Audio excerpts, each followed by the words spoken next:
season, right, guys? Heck yeah. So far. Yep. No doubt about it. Huge. So we got a lot of games that we need to preview, a lot of games that we need to talk about, and we'll get to all of those. Alabama-Tennessee is a massive rivalry game, and it'll go multiple directions. I think if Nico Iamaleava is able to find some things down the field, able to find some consistency in his passing game, maybe we see a little bit of a different Tennessee football team. If the Alabama secondary comes around, maybe finds its way and can find a way to disrupt his timing, his rhythm. Maybe specifically if that Alabama pass rush can be a problem for him. Probably need to slow down that Tennessee rushing attack first. But specifically for Alabama on defense, Greg, what do you look at first and foremost has to happen for the Tide to have success, potentially get a win on Rocky Top? Well, I think a few things. One, I think getting off to a fast start is actually very important. I think sometimes that can be a little overrated. I don't know how you feel about it. I've always felt like fast starts are really valuable on the road to be certain.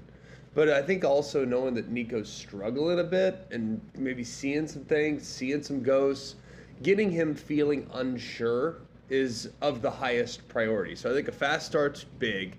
I think making sure that they tackle well in the secondary is really important, because if you look at the teams that defended Tennessee well, they got to be good in the secondary from a tackling standpoint.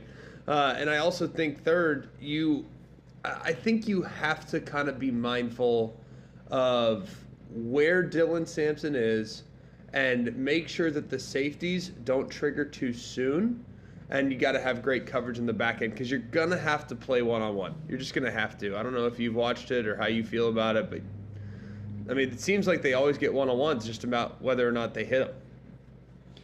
And I feel like they've been there. And one of the problems with this Tennessee offense is Nico has had those shots down the field. And I mean, Dylan Sampson's runs a lot of times have been big runs, breakaway runs. I don't think since the NC State game, Tennessee has really been able to grind out yards on the ground, kind of consistently just move the chains. But they don't want to be that kind of offense anyway. I mean, they want to get the first down. They want to utilize tempo, be able to go fast, do things that way, and then try to hit you with those shots down the field, because they know they've got you trapped, or they know they've got you in the wrong defense, and use that physicality that way. So I think the shots have been there, and I'm not 100% sure as to why he's been off. I mean, from a progression standpoint, you do notice sort of the pitter-patter of the feet in the pocket. Like he seems like he gets happy feet right away, gets a little bit anxious. But from what he's getting to mentally, visually, I mean, that would be more up your alley, G-Mac, as to he's missing things, not seeing things, people disguising things. Maybe that's something that Kane Womack can do in this game, is continue to sort of keep him baffled in the pocket like that, to where he's not able to get comfortable and doesn't see those shots down the field. Or when he does take them, it's overthrown or it's a little bit wide, and not to where those receivers can go out and make those plays. Yeah, I think if you watch him too, I don't think it requires someone that has like an extensive background of playing quarterback. Like, I think I could put it on for my 7-month-old. And I think she could probably see that he looks uncomfortable. And Cole, you go back and I want you to just look at a couple clips for me, and I think you'll see it immediately. And you've never taken a snap at quarter, maybe you have, I don't know. But as like a peewee player, whatever, I don't know what your last snap was at quarterback, or if they've been exclusive to the backyard with Judge and Locke. But I think that when you look at him dropping back and you see the eyes scanning from right to left, I mean, you see the head and the stripe on the helmet working from all the way to the right, all the way back to the left, all the way back to the right. That is concerning.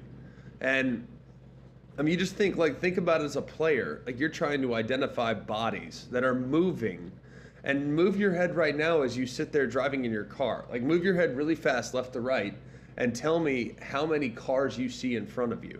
You can't see them. It's challenging. So you have to keep your head where it's supposed to be when trying to identify traffic. And I don't think he's done a great job of that. So I don't know if he's uncomfortable or if they putting too much on his plate from a read standpoint. 'Cause I don't think they're putting too much plate on him from a read standpoint. I think his head's just on a swivel and he's seeing the pass rush, which I think is a concern. But you can get coached out of that. It's hard, though. I'm not going to lie. It's really hard to get coached out of that.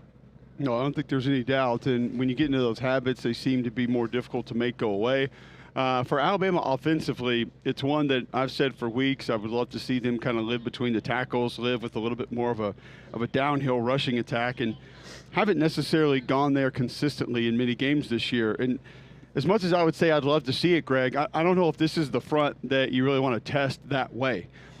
This is one that you probably want to try to get on the move a little bit, maybe want to try to circumvent to a certain extent, get to the perimeter, maybe make them run a little bit more before you try to run right at them. I mean, Omar Thomas, Omar Norman Lott, this is a big physical Tennessee defensive line, and they can get big out on the edges too. I know James Pierce is not really that guy, but they can add some bulk outside now and still have that depth up front on the defensive line, even though they don't have it at linebacker. How does Kelly and DeBoer and that staff really try to attack this Tennessee defense in your eyes? You know, I think a lot of it's going to have to be on the perimeter. The more I watch them, have you noticed just how much they've started to kind of gravitate towards becoming a perimeter run team? I think it's been there for a while.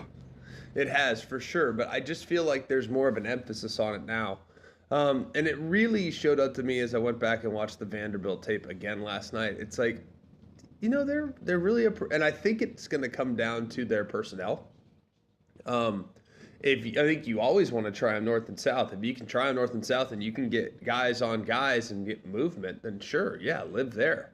But if that doesn't happen, I don't think they're going to be too quick to pull the rip, or too late to pull the ripcord, because they're very comfortable living on the perimeter with the athleticism they have at center.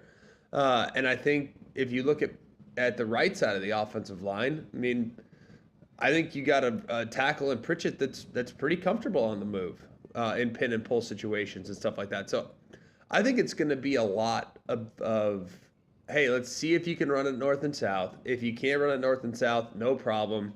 We'll hit some counters. If you can't run the counters, no problem. We'll hit some perimeter runs. I think that's kind of the thought process from Nick Sheridan going into this one. I don't know if you see it similarly.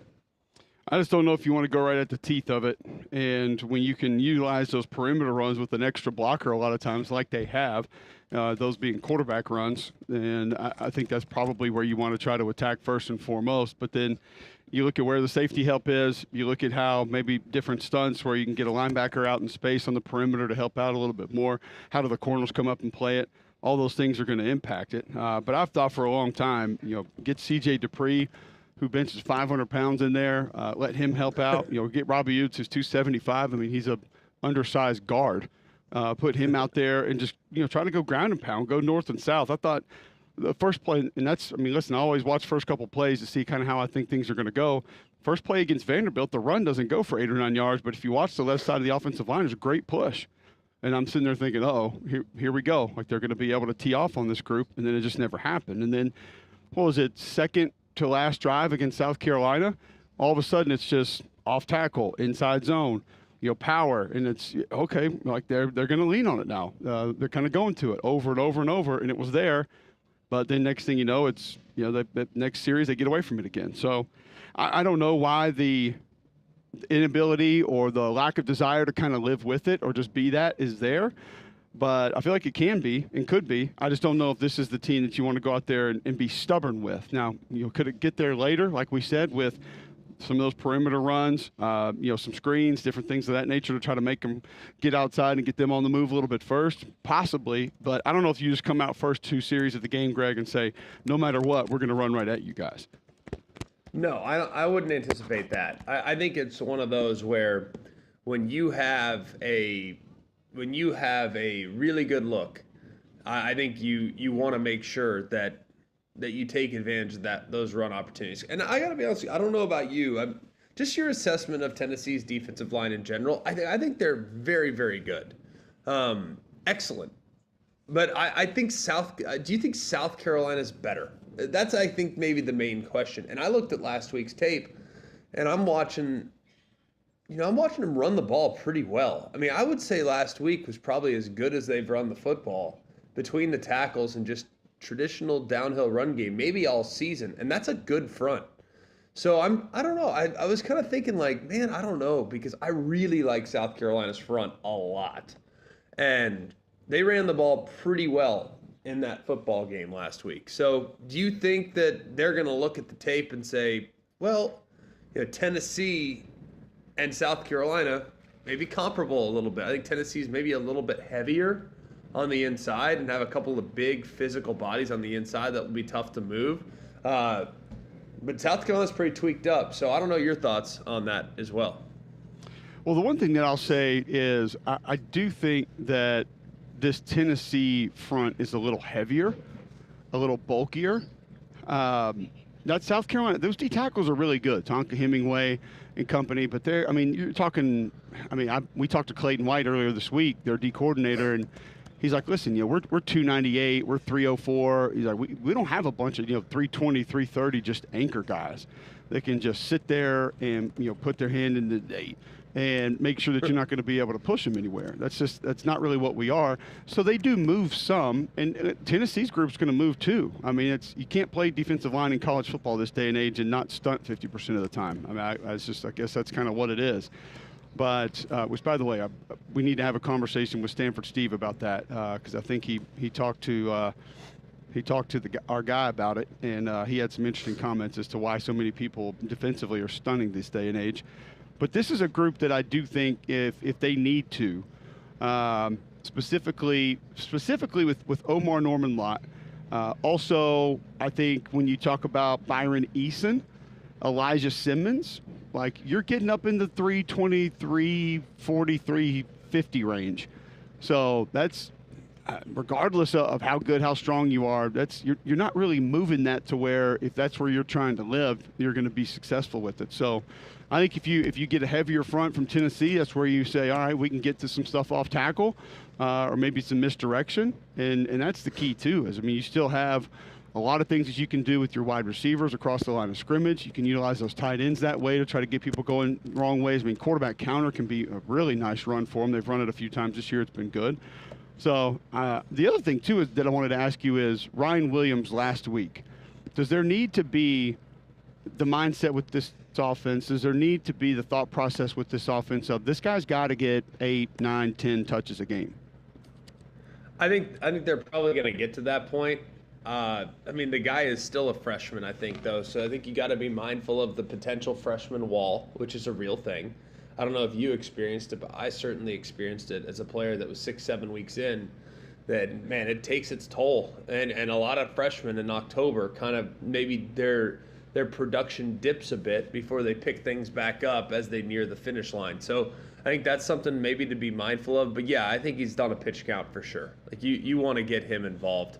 The problem is I don't know yet, and I really don't know. I spent the whole day in Tuscaloosa yesterday. I really don't know yet if he is a guy that's super, super dialed in on like all the different route responsibilities. Like verticals, no doubt. Hitches, no doubt. Shallow crosses, absolutely, no problem. Like your traditional routes, he's no problem, piece of cake. But I do think he's most comfortable on verticals, so he might at this point of his career just be one of those guys that's I don't want to call him a one-trick pony because I don't think that's fair, because that one trick is pretty dang special. The guy averages 25 yards a catch. But I just think he is most comfortable tracking the ball with the ball in the air as opposed to maybe running into the teeth of the defense by in-breaking routes and things like that. So, yeah, he's a touch count guy for sure. But I think it's more like, hey, we got to throw 5 deep balls to this guy a game. You know what I mean? As opposed to, hey, we need to get him the ball on jet sweeps and misdirection and slants and bubbles and stuff like that. All right, I want to tell you guys quickly about Game Day Men's Health. You can go to GameDayMen'sHealth.com today. Schedule your free consultation with that. You're going to get a free testosterone test, free PSA test, so you get a baseline of where your health is right now. If you're lacking energy, getting poor sleep, feel on edge, all could be the effects of low testosterone. So why not go get it tested for free at Game Day Men's Health? They got a lot of different options of what they can do for your health. And any of those services, you can save 10% on them just by mentioning Cube when you walk in the front door. Locker room environment, low stress, not going to try to push you in anything that you don't want to do or don't want to be a part of. And you get that no-charge consultation at Game Day Men's Health with a free testosterone and PSA test right out of the gate. No charge. Minimal upfront cost for the programs they offer as well. That's going to be very different from a lot of the other competitors around Central Alabama. So go check them out today at GameDayMen'sHealth.com. All right, get to a break. Back with more Mac and Cube next.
All right, welcome back in. McElroy and Kubelik in the morning as we are getting you set for a massive college football weekend. Want to go a little bit rapid fire, just kind of around the SEC with some of these games that are coming up, because I do think that if you take a little bit of a different approach, the importance of these games are going to be massive. I think Sunday morning when we're waking up, you think about the direction of these teams, these programs, going to be very different. We'll start with Auburn and Missouri, Greg. I mean, you're waking up 6-1. If you're Missouri, you're still in the playoff hunt. Just got another SEC win. Auburn, you go down in this game, you're 2-5, and you don't have a win in the SEC. And the schedule's not getting a lot lighter right out of the way in the next few weeks. But you flip that around. Auburn would be getting a win against a top 20 opponent on the road, your first SEC win. You'd be a game away from sort of evening things up, being at 500.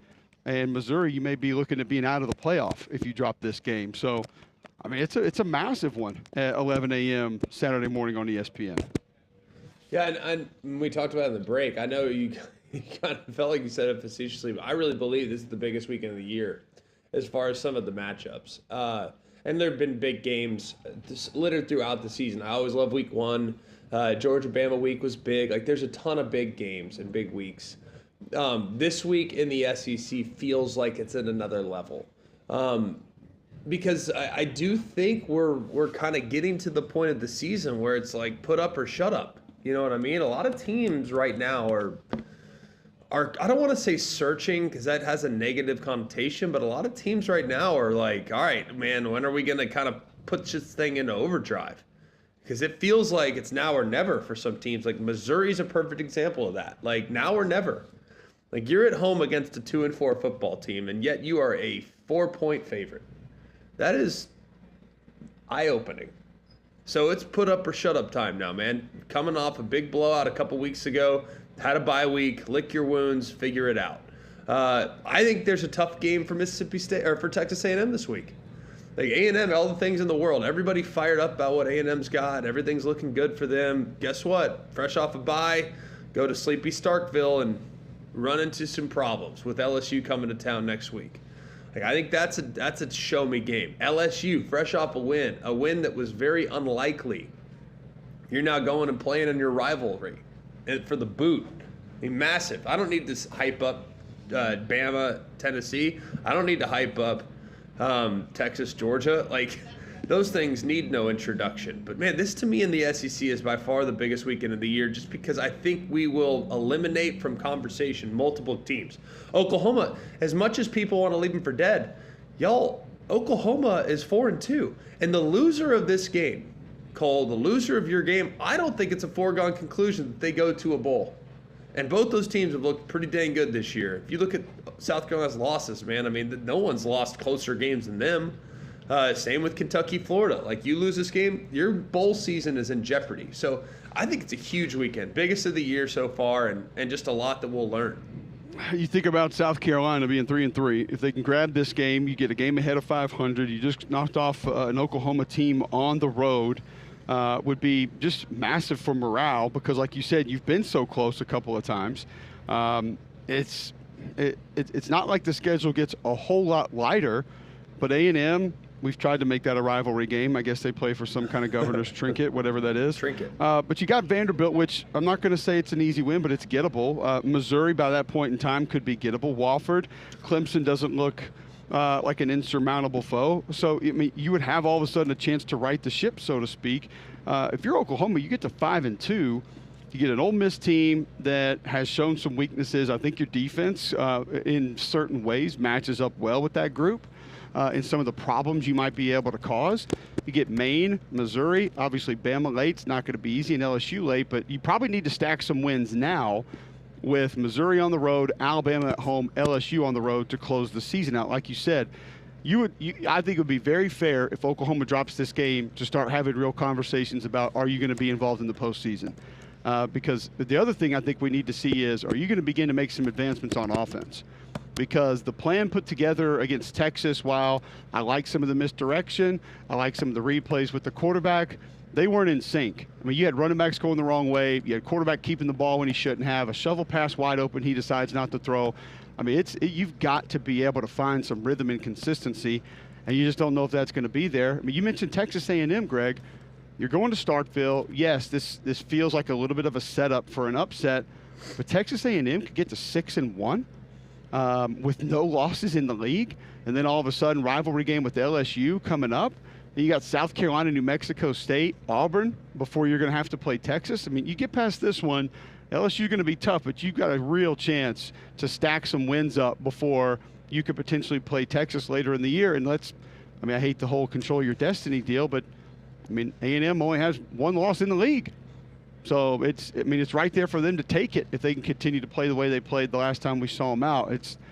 You could go back and forth with these matchups in the SEC almost all the way down as to how important they are for different reasons and how different these fan bases could be waking up on Sunday morning with what might lie ahead, be it good or bad.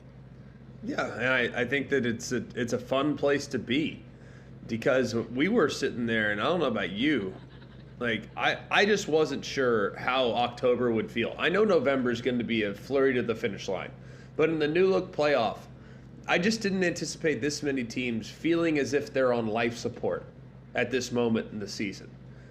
Feeling as if they got to have it, knowing that they have tough games coming up. Like Ole Miss doesn't play this week, but last week for Ole Miss, saying the quiet part out loud felt like I gotta have it, because Georgia's coming to town in a couple weeks, and that will be a tough one for them to get. Doesn't mean they can't get it. They might have more talent than anybody in the entire league, but it's not an easy one, that's for sure. So I'll be really curious to see how it all kind of unfolds. But man, alive, I do have my concerns about some of these teams this week, because if we're going to get teams best this week, like there's no hangover, there's no looking ahead. I do think there could be a little bit of a look ahead situation in one or two places. Like, do I think Vandy is looking ahead to Texas next week? Potentially, but I hope that's not a problem for them after how well they've played to this point. Do I think there's a possibility that LSU's looking ahead to their road trip to A&M? I doubt it. It's Arkansas, man. They know all too well what it's like to play up there. So I don't know, man. I just think it's going to be good versus good this week, and we will eliminate a lot of teams from the discussion this week as well. I don't think there's any doubts. All right, Royal Automotive, they want to help you experience how car buying should be. 4 Royal-owned dealerships in one location. Selection and savings are unmatched. Royal, the only place to find over 19 unique truck and SUV options in one spot. Now through October 31st, get up to $14,000 off select 2024 GMC Sierra models. 0% for 60 months is back on Volkswagen Tiguan models. Sign and drive select 2024, 2025 Volvo XC40, 60 and 90 models with 0 down, 0 due at signing, and 0 for your first payment. Certain restrictions apply. Go see my friends at Royal. They're going to help you get the best deal available. Royal Buick GMC, Royal Volkswagen, Royal Automart, Volvo Cars of Vestavia Hills, all at the corner of I-65 and Highway 31 of Vestavia. Online, royalautomotive.net. Make Royal your first and last stop when car shopping. And remember, for every ride, there's Royal. You mentioned that LSU game, Greg. How about the other side of that one? Arkansas finds a way to get this game, rivalry game at home, which, by the way, Taylon Green healthy, Jaquindon Jackson healthy. I can definitely see the path if those two are close to 100%. You're 4-2. All of a sudden, you're waking up at 5-2, and you got Mississippi State, a gettable game coming up next, could potentially put you at 6-2. Now, Ole Miss, Texas, Missouri still left with Louisiana Tech in there, but boy, where Arkansas would be sitting would be absolutely massive if they could find a way to get this game against LSU. And I just don't look at this one and say, with what Travis Williams has done defensively, putting different plans together, being able to create havoc, create pressure, mix things up on the back end, with how he's got those linebackers like Xavier and Soren play. Landon Jackson's been on a mission, a tougher task to be able to get to the quarterback in this game. But what a win that would be if Arkansas can find a way to sneak this one out. It'd be huge. And, man, you want to talk about having a pretty dang good year. You got 2 wins over top 10 teams with them in your building. I'd say that's a pretty good spot. And I don't know how much people have been paying attention, but if you see what Arkansas potentially has on their racket coming up, look out, man. Like, look out. Arkansas could be, I'm not saying they're a SEC championship contender, but they're going to have a little something to say about what happens down the stretch, because they host LSU this week, they host Texas in November, and they host Ole Miss. I It's teed up to turn things around in a big way. It really is. Well, they can just wreck the season for some teams. You know what I mean? So it'll be really interesting. And how about this? We haven't even mentioned 3-3 Kentucky at 3-3 Florida Saturday night. Yeah. I mean, where is Kentucky if they were to drop this game? Where is Billy Napier if he were to win this game? Vice versa, Stoops, you find a way to get this one. You've got Auburn coming to your place next week. Now, the Tennessee game, that's been a weird matchup the last couple of years, but Murray State after that. Texas and Louisville obviously still there later, but Florida finds a way to get – we know how this one ends. I mean, you kind of need to go ahead and get one now. Georgia, Texas, LSU, Ole Miss, Florida State, back to back to back to back. That's not going to be easy for anybody, but that's just one that's out there too with two teams at 500. Both probably need wins that we haven't even really discussed. So we've got a lot more to get to across the course of today. Stanford Steve going to join us on the other side. Quickly, I'll tell you about your CBD store. Now, if you're looking for a better night's sleep, if you have arthritis, anxiety, your CBD store can help.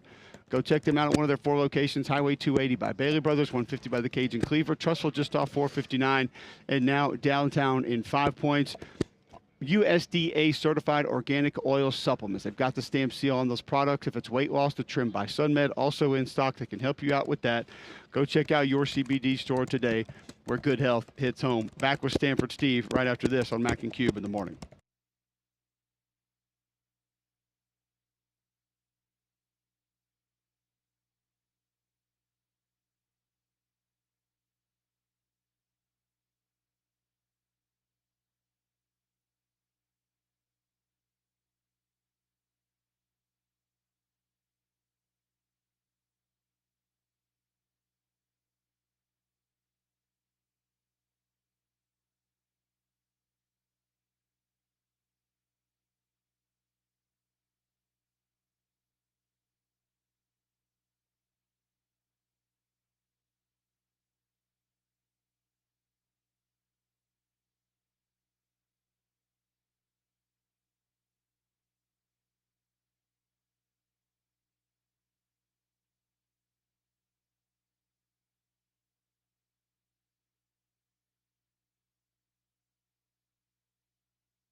All right, welcome back in. McElroy and Kublik in the morning. We are live Friday, October 18th on Jocks 94.5. Listen online, jocksfm.com. Grab the app in your app store. iPhone, Android, you can download that for free. He joins us each and every week around this time, depending on whether or not he's on the West Coast. Thanks to our friends at Atlas Senior Living at Stanford Steve. And Steve, we were just talking about the SEC, some of the games in the SEC this weekend. Is there a line in the SEC that you feel like is just flat wrong or off by a pretty decent amount? No, I can't say that there is, Cole, but there's plenty of interesting ones. When you guys look at, I'm sure you guys have touched on, Bama going on the road as a favorite to Tennessee, what they've looked like, and just the idea if Bama, what are they going to do defensively? Like you watch Tennessee, and people start throwing that defense out there, the old Iowa State with the 3 high, and Tennessee has really, really struggled with it. And will Alabama break, what they've done or what they believe in, the game plan for that? I'm fascinated to see what Alabama has done or what they'll do defensively, because when you watch them, I thought going into the season their best players were the linebackers, and then you watch them last week and in the last couple of games. I think the world of what they've gotten from the guys up front.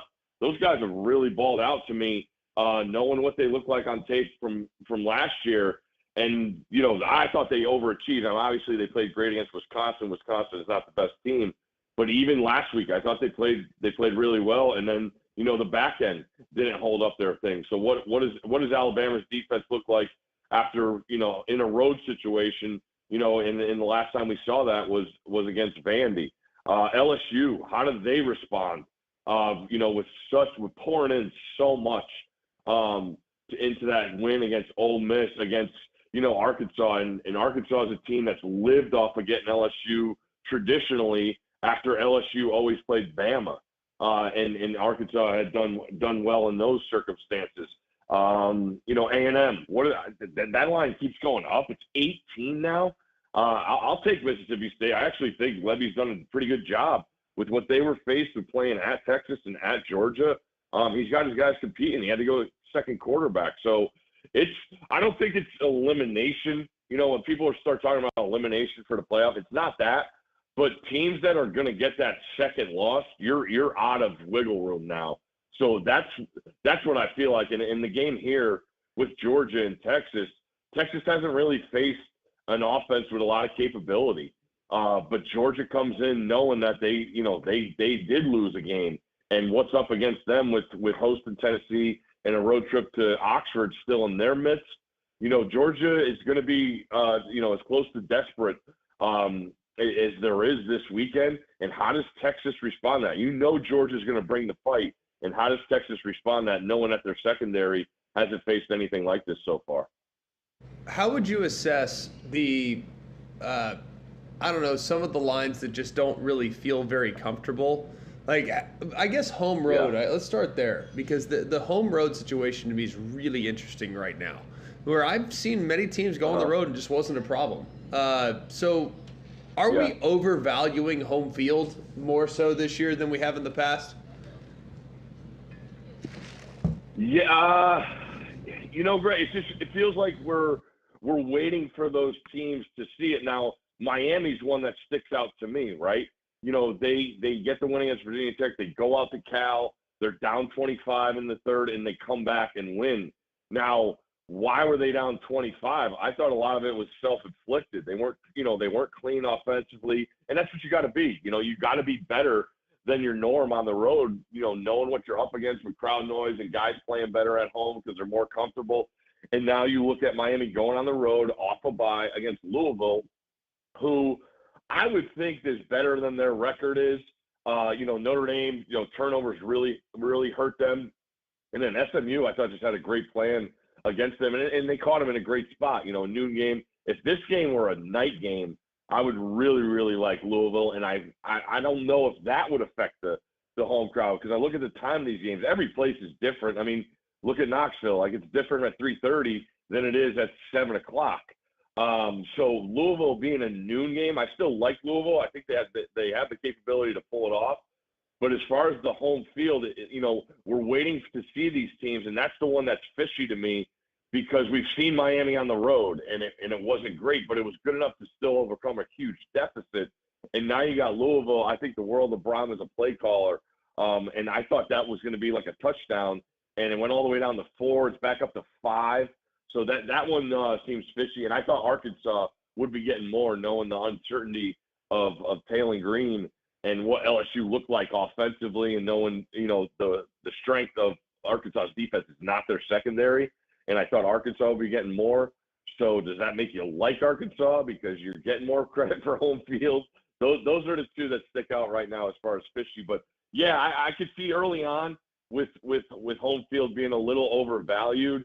But it also dictates, or it tells you what these teams on the road have. Do they have guys that have played a ton of football and have been in tough situations? And Miami's the one that comes to mind with Cam Ward playing so much football that he has.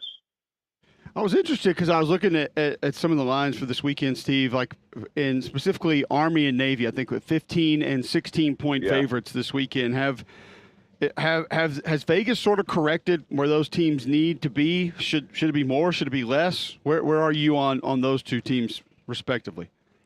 They're as hot as anybody. I mean, they covered constantly, and I think that's a lot of points. Like Navy's playing Charlotte. Charlotte beat ECU last week or 2 weeks ago, and probably the craziest score I've seen all year. I mean, Charlotte had nothing, and they scored 55 points against East Carolina, who's not they're not awful, but scoring 55, and now Charlotte gets Navy, and then Army gets that ECU team.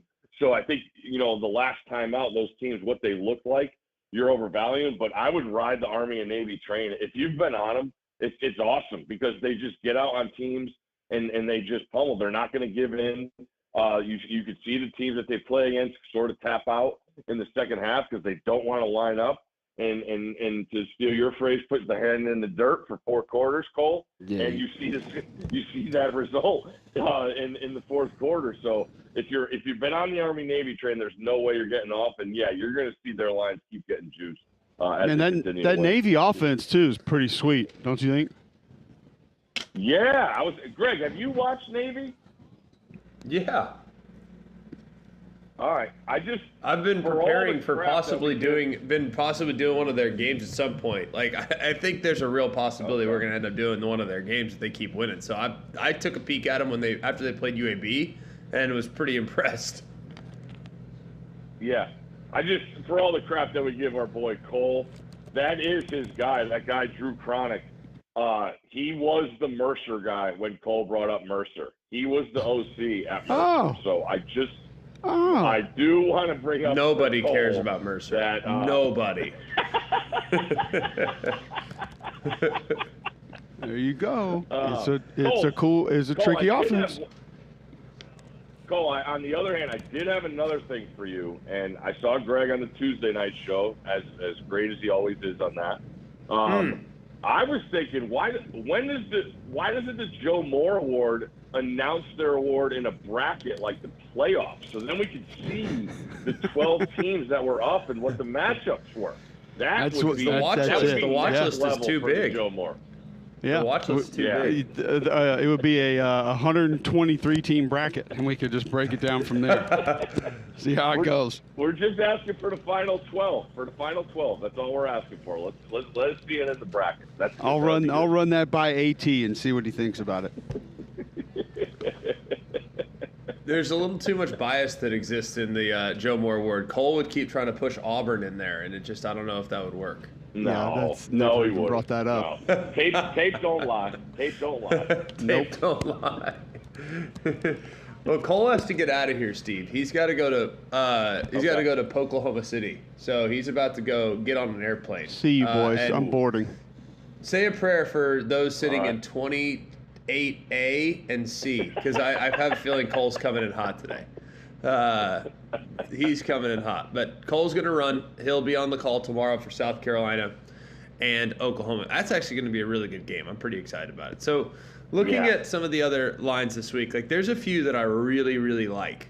Not saying that not tipping my hand, but if I were to make a play, these would be at the top of my list. One, I like Auburn getting 4 on the road. I like UAB getting 13.5, which taking UAB right now does not feel very comfortable, but I just feel like it's time. Houston getting 5.5. That's 3 road teams for me. Houston's playing at Kansas. Houston's kind of found something the last couple of weeks. So 3 road teams, and yet here I am being unfazed by the home field. So is there anything that, like, right now you just absolutely love? I do. I look at the home dog aspect, and those are the ones that I do. I'm going to go with Arkansas. I think that team has plenty of fight in them. I know like we touched on earlier. It's trendy. Does it not feel trendy? Not. I mean, yeah, I guess so. But it falls into what we've seen this year, Greg. It's been those home dogs that, because I want teams that could do it offensively. And I go back to last week with what LSU put, out of themselves against that Ole Miss, and knowing what they had to come back from. I feel like Arkansas off a bye is going to be there, and it's a night game. I love that aspect of that place. You guys say how awesome it is. That's the one place I haven't been. One team I do love because it's the total opposite of going on the road. It'll probably be a home game. Is SMU against Stanford. What Stanford has looked like the last couple of weeks is not great. I like Nebraska. Nebraska's a team I really believe that defense is something that Indiana has not seen.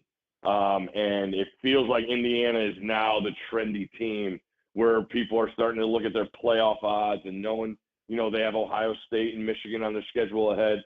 I look at Nebraska as, they've been a total letdown in this spot for years, but they have things they can rely on. And that's that defense traveling. It's not a night game. It's a noon kickoff. And Indiana, it's not their fault. I give them all the credit. They're 6-0. And, Cignetti said he believed they were going to be 6-0. But Nebraska just brings more to the table than the teams that Indiana has beaten. So I look at Nebraska, as long as they stay away from those self-inflicted wounds, I really think that defense could dictate. I think that'll be a low-scoring game. So Nebraska will be going to your theory of the teams on the road getting points. Nebraska comes to mind at the top of that list. Yeah, I like Nebraska. Let me just blow the world's mind quickly before we get you out of here. I'm taking Georgia this week. Okay. I shouldn't. I feel like everybody and their brothers on Texas. I think Georgia's got championship pedigree, and I think you got some desperation in them dogs. It doesn't feel good. It doesn't feel good at all. But talk me out of it if you're taking the other side. No, I'm with you. We talked on the Bet Show Monday. I didn't know where I would end up, but Monday I was leaning Georgia because of that desperation deal. And again, Texas, it's not their fault. But when you look at the offenses they've played against, the one thing I've seen, their improvement, being around the facility yesterday and talking to guys, what about your defense? What do you love about it? It's like, we don't have to bring pressure anymore to get to the quarterback. They have that with minimal guys. But on the back end, Colorado State, Michigan, UTSA, these teams they've played, they don't have the capability to challenge guys on the back end. And we saw Georgia backs against the wall. What did they do against Alabama in Tuscaloosa? It's not going to be a crazier atmosphere than that. And they played their best ball of the season in that second half. So I look at it as a monster spot for Carson Beck. The issue is you can't start out like you did against Alabama. You know that because Texas, I think, has more firepower offensively. But it's a fascinating game. I think it's going to be awesome. I mean, the Texas people, when they joined the SEC, this is what they wanted, this kind of game, and they got it, man. I mean, I got off the airplane yesterday. The airport's mobbed. People are ready to go. Plenty of Georgia people have made the trip. So I'm fired up for what Austin brings to the table as far as showcase stuff. So it'll be a spectacle after you guys get done in Knoxville, and I can't wait for this thing to kick off. Yeah, it's gonna be great, man. Gonna be really, really special. Always appreciate you taking some time for us in the morning, man. It's gonna be a lot of fun. Do you have a lean in Bama, Tennessee? We'll get you out of here with that one. Wouldn't want you to not pick that game. No, I was leaning Tennessee just because of home field, but then going back and watching that defense, man, I really feel like it sets up for Alabama to be able to show what they have defensively. So I'm going against that. I would stay away from I do feel like it's a field goal. If you want to Bama, I would just go money line because I do feel like it's going to be that tight.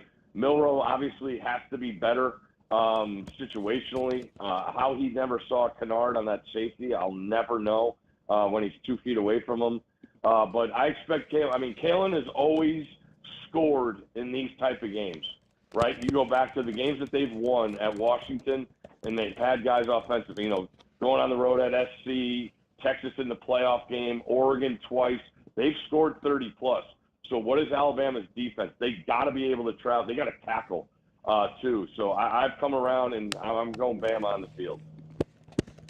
I think it's going to be a great game, and I do think that that's something you got to factor in. I mean, the bigger the game, the better Kalen's teams have played. So we'll see how it goes. I mean, I think his personality does help in a game like this for sure.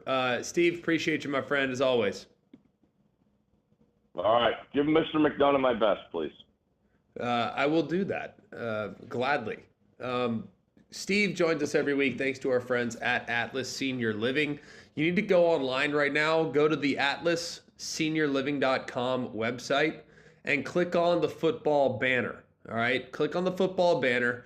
You can make picks against the spread, and those that pick best will receive a $200 Amazon gift card. It's no cost to enter anything. Everybody's welcome.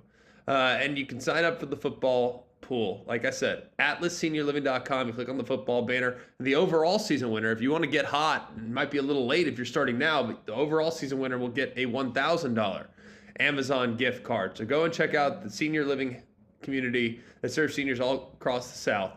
In Florida, Georgia, South Carolina, Kentucky, Tennessee, Mississippi, Texas, and Alabama, including here in Birmingham at Monarch Grove Greystone. So go and check them out, atlasseniorliving.com. All right, when we come back, top three. Damian Mitchell's next.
Wow, that's a nice, easy song. Easy listening.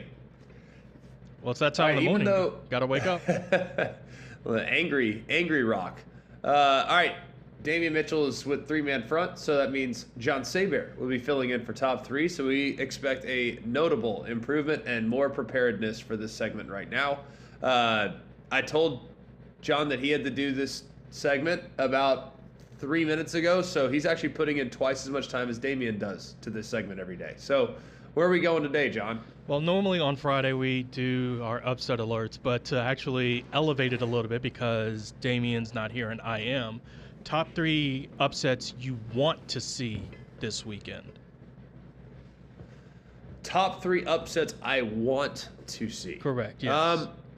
I would like to see Georgia beat Texas. I can't say I really have a dog in the hunt, but I like having really one-loss teams across the board in the SEC fighting for a trip to Atlanta. That'd be really interesting. I think it'd be a lot of fun to see a scenario this weekend where, Purdue, right, yeah, like we've seen so many times, knock off Oregon. I mean, fresh off a great win and Oregon on the road on a Friday at Purdue, and Purdue found something offensively. I mean, that would be interesting. Nebraska over Indiana. Oh yeah, that's one of them. I'd like to see that upset for sure. That would do a lot for me. Not really I just want Nebraska to be back. The one upset I don't want to see is Notre Dame lose to Georgia Tech, which I think could definitely happen. Oh yeah. I do agree with that. The ones I want to see, I do want to see Nebraska over Indiana. I'd like to see Arkansas over Texas A&M. Arkansas plays LSU. LSU, excuse me. I was looking ahead. My bad. And you're good. Lastly, I'd like to see Auburn over Missouri because I don't know if Auburn's a better team, but I just feel like they need it right now. I think they could definitely use it. There's no doubt about that. I'll tell you another team that I really want to see win this weekend, and it's not because of anything other than the fact that I think they're better than their record indicates. They've played an absolutely brutal schedule, and that's UAB. Yes. UAB's 1-5, 0-3 in the American. They're a 2-touchdown dog at South Florida. I think they can get it. I really do. I think they can get it. They need it bad, or at least play better. So hoping for that. All right, when we come back, we'll continue to preview tomorrow's big games, including third Saturday in October.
Welcome back, McElroy Cubic in the morning, October 18th, here in Birmingham, Alabama. Well, I'm actually in Knoxville, Tennessee. So it's 9 a.m. where I'm at, 8 a.m. where you are.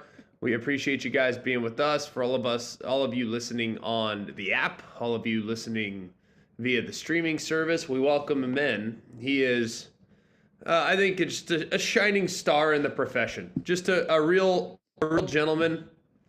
His name's Landrum Roberts, and he joins the show for the next 2 hours. Landrum, you're not going to derail this thing. I feel like Cole and I have a pretty good thing going over the last nearly 2.5 years, and yes. You're not going to come in and try to sabotage, are you? No, I'm not going to run this thing in the ditch at all. I am here for you, whatever you need. I'm basically the guy that used to carry the cable for the coach on the sideline when you had the long cables coming from the headsets. Whatever you need, brother, I'm here. Perfect. Sounds good. Can you, come up with a better top three than Damian? Trying to think of, some other things that we've been lacking on the show that maybe you can make up for the void. If you would give me a little bit of a heads up, maybe I could come up with a better top three than Damian. But I do want to start off by saying, and I don't want to derail this thing, but please allow me to say what an unbelievable ALCS that was last night. In all seriousness, though, how good is the baseball? I know, yeah, right. 1 minute into the show, and sorry, the one thing we asked. I mean, Pat is not Pat. You know what? Pat is a Manchurian candidate. That's what it is. Pat is trying to derail the show. We're Max Ball Friday, and you come in. Oh, what an ALCS! Hey, check this out. So we're on our text thread last night, and Pat is notorious, and Saber can tell you this. He's notorious for this. He goes, old kiss of death on the text thread. After the home run, the Yankees hit the home run, they're up, 2 runs? They're late. He texts to the entire group, including Conrad, who's a big-time Yankees fan, as you all know. And He goes, well, this thing's over. Yankees are going to the World Series. Whoops. And then right after that, see you later. It was, what an awesome night, though. That's really all I wanted to get to today. That was my only sticking point. We hit our quota. 2 minutes in, we're set. In all fairness, though, look, we are a football show.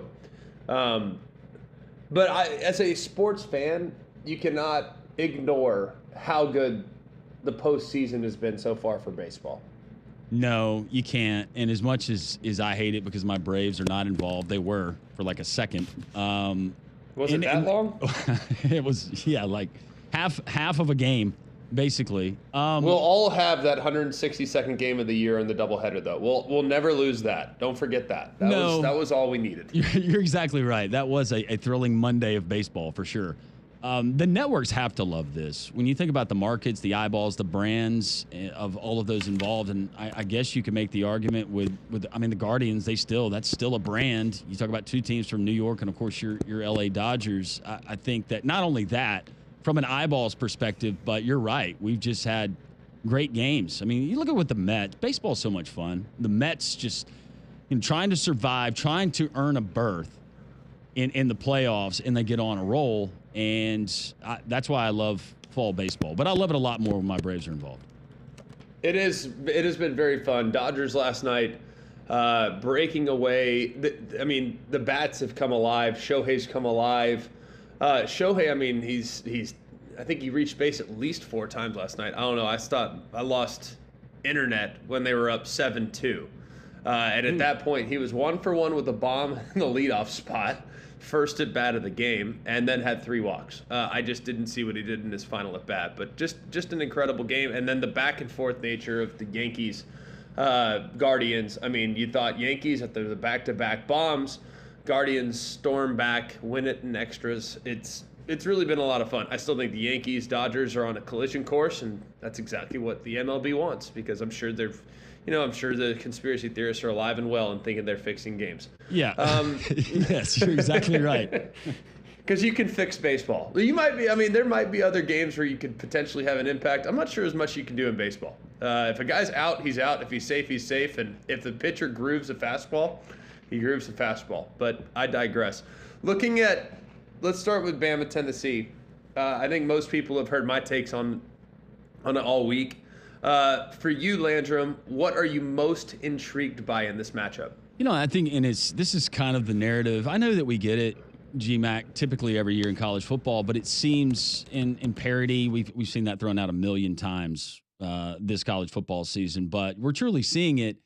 It's just interesting, my perception of both of these teams and how much it's changed in just a few weeks. Tennessee, the way that offense and the defense was rolling early in the season, they go to Charlotte, they blow out an NC State team, they're putting up eye-popping numbers, and then all of a sudden they go to Norman and take on Brent Venables. You knew that was going to be a tough spot, a defensive-minded coach. He was going to have a great plan. For the first time, you saw that offense sputter, and a lot of that was what Oklahoma was able to do. So you said, okay, well, Tennessee, they'll get it back. That was a one-off game. They were still able to get the win.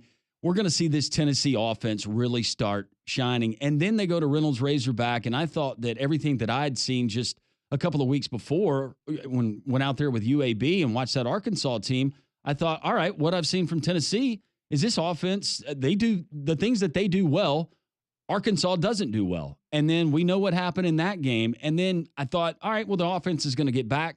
They go back to Neyland Stadium, and we saw, again, Nico, the offense struggle against Florida. Meanwhile, we know what's happened with Alabama.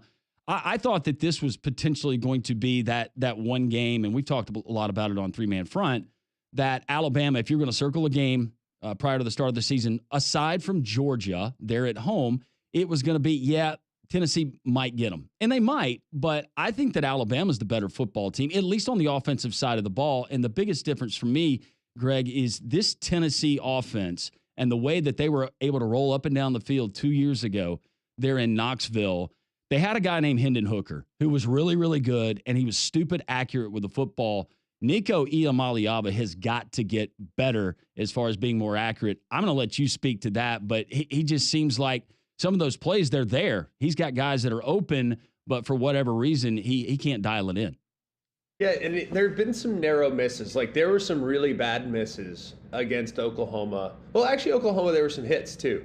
But against Arkansas and against Florida, the Arkansas misses were way worse than the Florida misses. Like, last week, they were close. You know what I mean? Against Arkansas, nobody had a chance. So if you can continue progressing to, I don't know, miss close, hopefully your guys will start reeling them in for you. I can just speak to this personally, okay? I remember my first year as a starting quarterback was 2009. I got off to a blistering start. I mean, wore it out. Played against Arkansas in the fourth game of the year. Ryan Mallett played well against Virginia Tech early in the season, first game of the year. Slow start in that game, but finished really strong. Carried that over into a couple of G5 teams, and then played against Arkansas and lit it up. Threw for like 300, 3 touchdowns, like really had a good game. The next week, we went and played at Kentucky, and that was my first road trip, and it was blowing like 35 miles an hour. You know, just a hard day to throw the football. So not super efficient, not a lot of big plays, but still pretty good performance. We won the game comfortably. Even though we didn't really play good field position game, we won it comfortably. And then we played Ole Miss, and Ole Miss was a top 20 team. They were on the road as well. I got hit a couple times that game, and I started seeing ghosts. And that performance against Ole Miss carried over into Tennessee the following week, where I didn't play very well, not super efficient, missed a couple throws. And then that performance against Tennessee carried over into South Carolina. Excuse me, no, that's reverse order. Against South Carolina, that carried over from Ole Miss, played really bad in that game, missed a lot of throws, made some bad decisions, not a good game. And then that performance carried over into Tennessee, where I didn't make any bad decisions, but I didn't make any good plays either. So that turned into a 3-week stretch where I was really in a funk as a player. That's kind of what Nico's going through. Seeing ghosts, seeing things that aren't really there, not trusting it. When he does trust it, he doesn't throw it accurately. When he throws it accurately, he doesn't throw it to the right spot. And I just remember going through that, and man, there's no way out of it. It's like you just got to play your way out of it, and that is a really uncomfortable and miserable place to be. So ultimately, I got to the bye week, had LSU the week after that, and played really well against LSU. I don't remember what I threw for, but I finally cracked the code, and then the rest is history. Played really well down the stretch. But I remember that 3-game slump there in my first year as a starter and it being really hard. And I was a fourth-year junior. Imagine being a second-year redshirt freshman. So I don't know, and whether it's golf or, bean bags or whatever, when you're in a funk, man, there's only one way out of it, and you just got to play. So maybe Nico can do that, or maybe they can do some things to make him comfortable by using his legs and not asking him to drop back against an improved pass rush. But man, that's a tough spot to be in, Landrum. If you can't find your wedges, you're in trouble. You know what I mean? Yeah, and so right now, and you hope if you're Kane Womack, if you're the Alabama defense, you're hoping that Nico doesn't find his groove this week. This is not his get right game, right? But if you're Kane Womack, and schematically, are you daring Nico right now to throw the football? Or are you still with what Tennessee does on the offensive side, are you still inviting them to run the football with a lighter box and maybe putting more guys on the outside? And we know about those crazy splits. Yeah, I mean, I think they're going to 100% sell out to stop the run. Like, the safeties are going to be required to get down and involved in run support.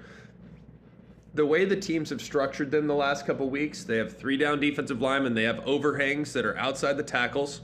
So those guys are going to be unblocked, those overhangs. And in the event in which they're pulling, then the middle linebackers, the off-the-ball linebackers, they got to flow freely over the top and make the play.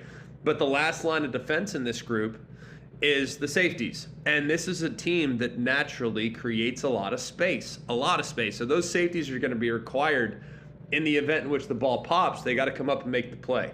And the teams that Tennessee buries, their safeties don't tackle. So your safety's got to tackle, and then there's going to be times when your safeties get fooled because of how much that's going on in the backfield. So they're going to come up, which is going to lead to in-breaking routes behind them and big plays potentially being created.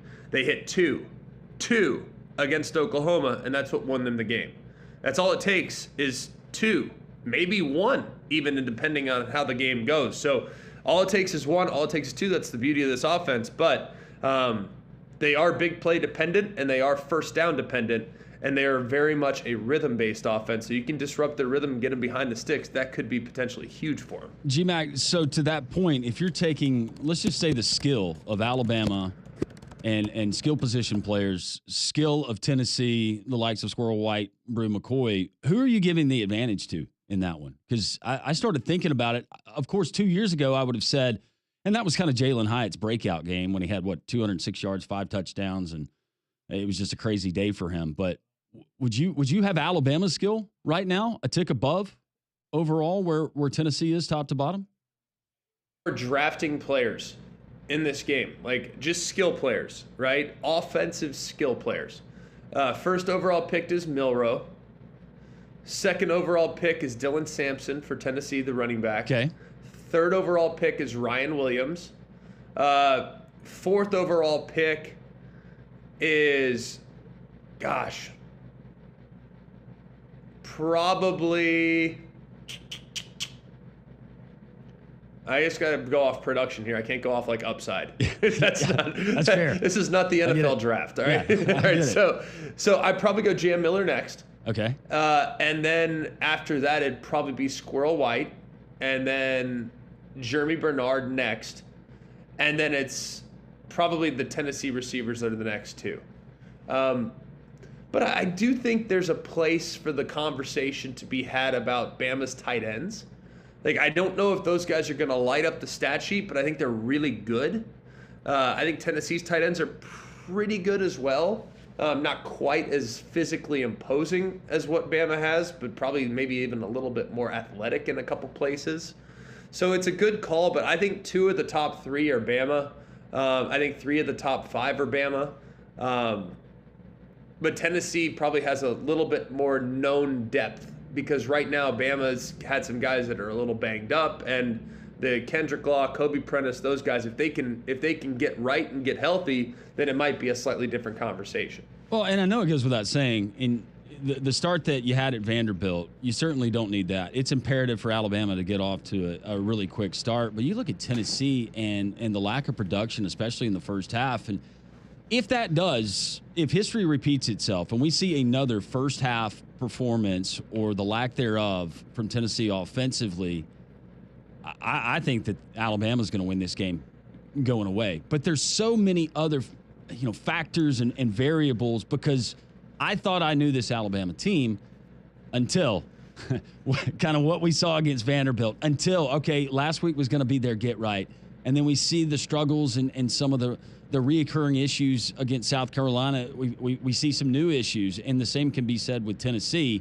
I think this is going to be a close game. I was just very curious because I was racking my brain going, okay, well, golly, I would have said Tennessee a couple of years ago, but with Ryan Williams, and that's another guy, Greg, I don't know how, even whatever they're doing to try to take him away, he just strikes me as a guy, force feed him the ball. I mean, don't have a game where you walk away where you have not targeted number 2 at least 10 times. I think you got to hit him on at least 5 deep balls. I think that goes without saying. Tennessee's a team that wants to play a lot of man.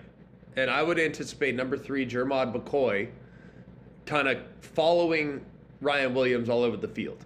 And I'm betting that that's a matchup where Tennessee feels like, all right, if we're physical with him, he hadn't seen a group that's as physical as us, then maybe we have a chance, right? I could see Tennessee having that approach.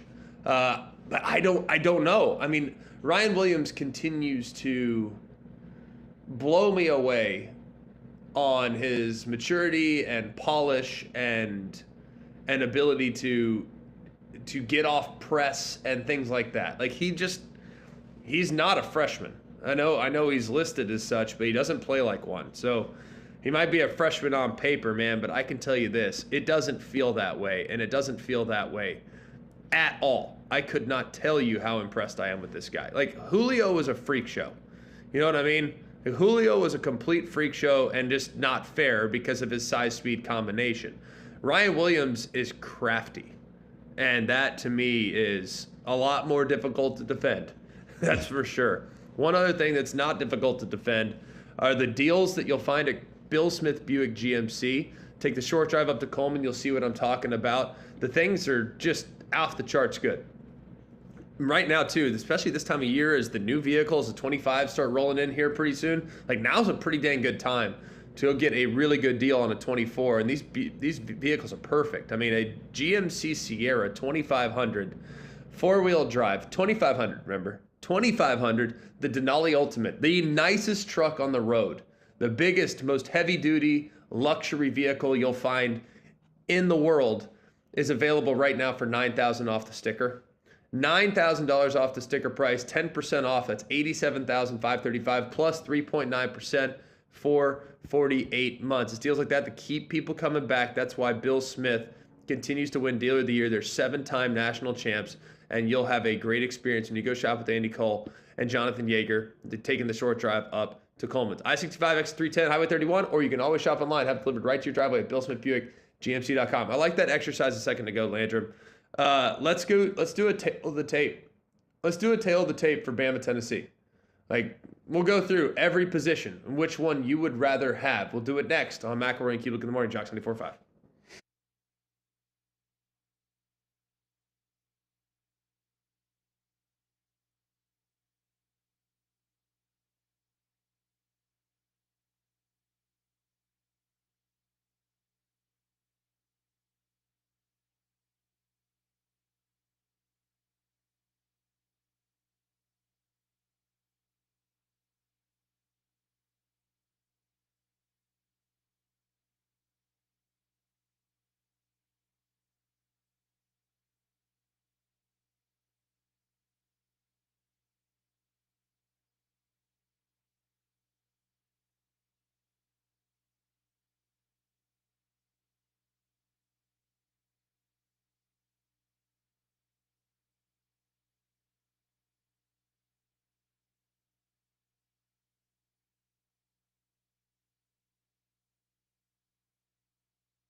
Welcome back. Macro Cubic in the morning. Jack 74.5.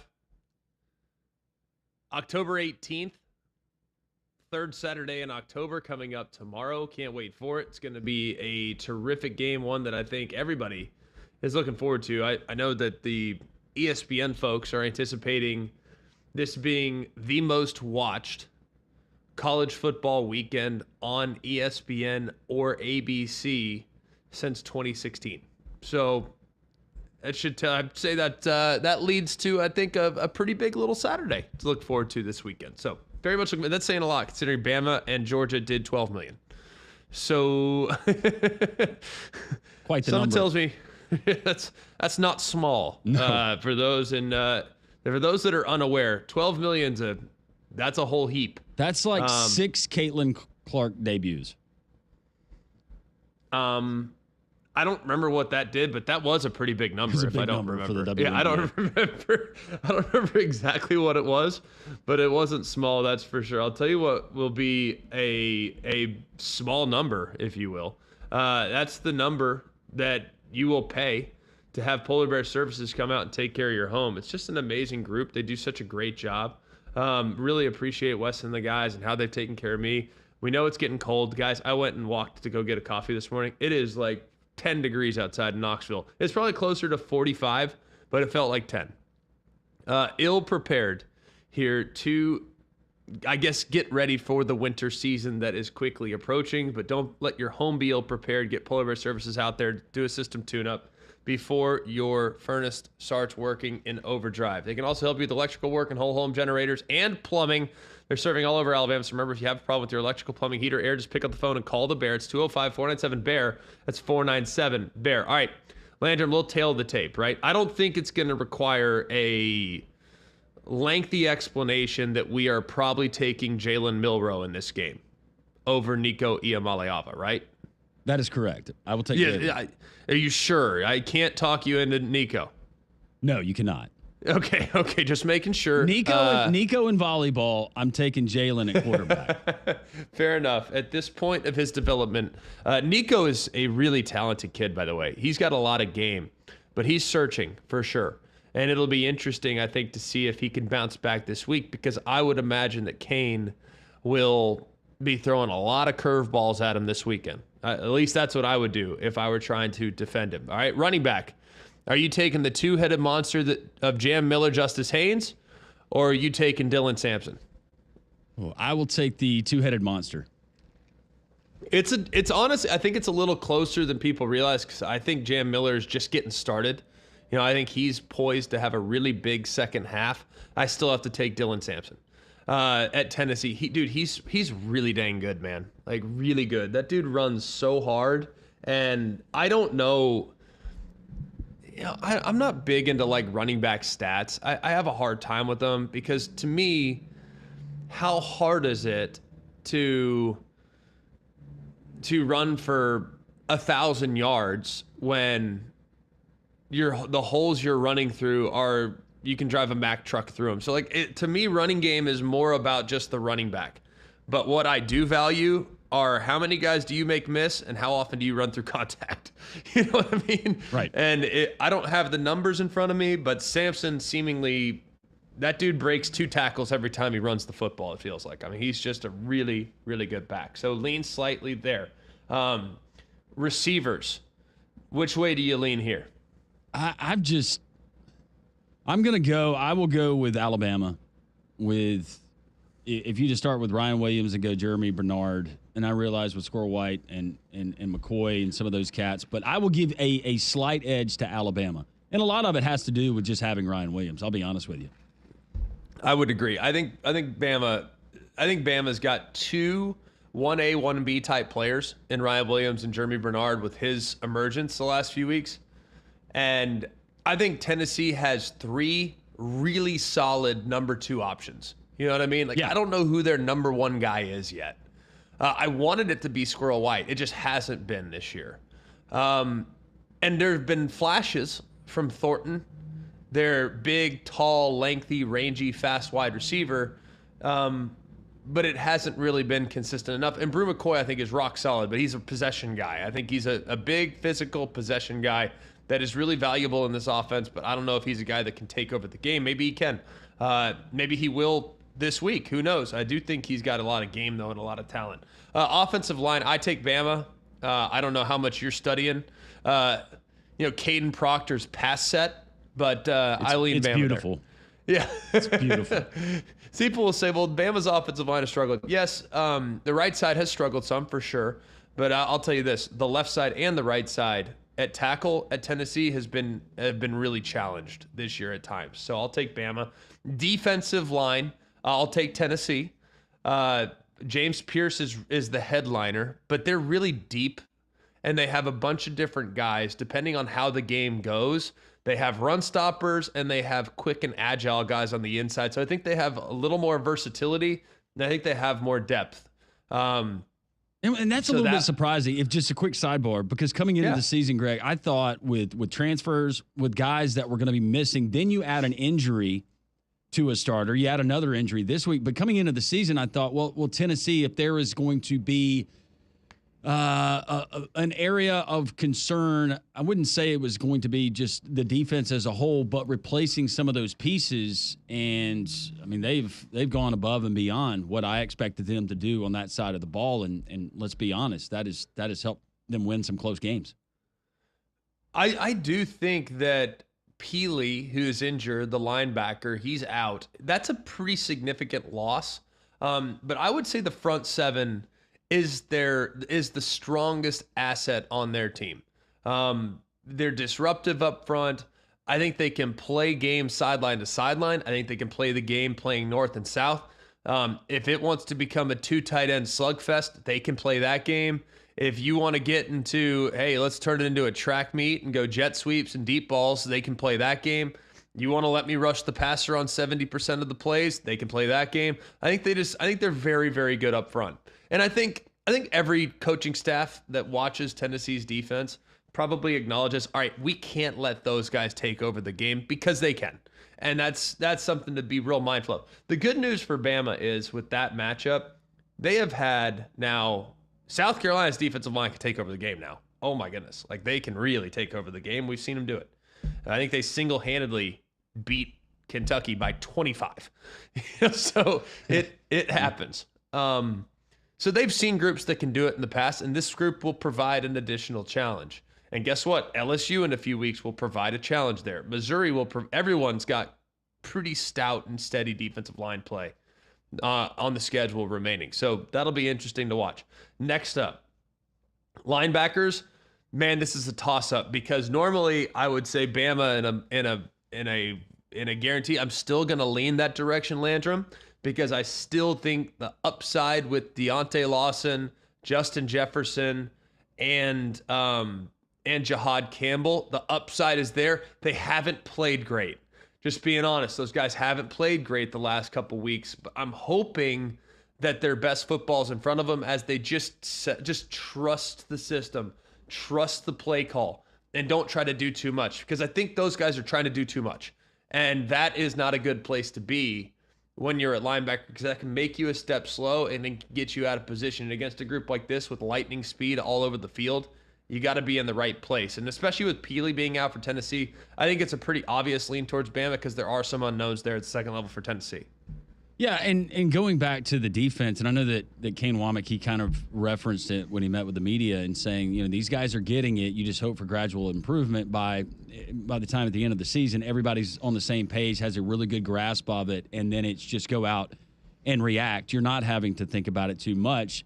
The biggest fear would be you've got some really tough roadblocks in between now and the end of the season, and especially in a game like this where you mentioned that particular offense that Tennessee has, you have to have gradual improvement. This Alabama team, they need to play their best defensive game, I think, this week, just based on what we've seen and some of those deficiencies that have shown up, at least in the last couple of games. Yeah, I think that's going to be really interesting. And this might be very well where the game is won or lost in the secondaries. If you look at both secondaries, Bama's got less guys.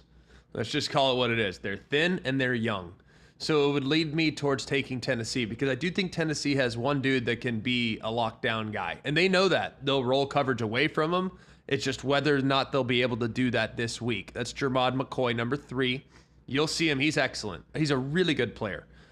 Plays corner spot. He's physical. He's not afraid to get in your face. I don't think he's like an All-American candidate. I don't even know if he's an All-SEC candidate, to be honest with you. But I do think he's a guy that can be a real problem on the outside in making your receivers really have to work. And that, you know what, that's, to me, is from a quarterback's perspective, that's a tip of the cap. So let's go through it. You got Bama at quarterback. You got Tennessee at running back for me. You got Bama at running back for Landrum. You got Bama along the offensive line for both. We got receiver at for Bama from both of us. Defensive line, Tennessee, heavy lean. Linebacker, Bama, secondary, Tennessee. That basically tells you it's a pretty dang good matchup. Which means it's about executing and playing well in the red zone. So it's going to be a heck of a game, man. I can't wait for it. Landrum, I know you're excited about it. I can't wait to be on the call. It's a real honor to be able to call that game. I know you guys love talking about punters and kickers. Where are you going special teams, though?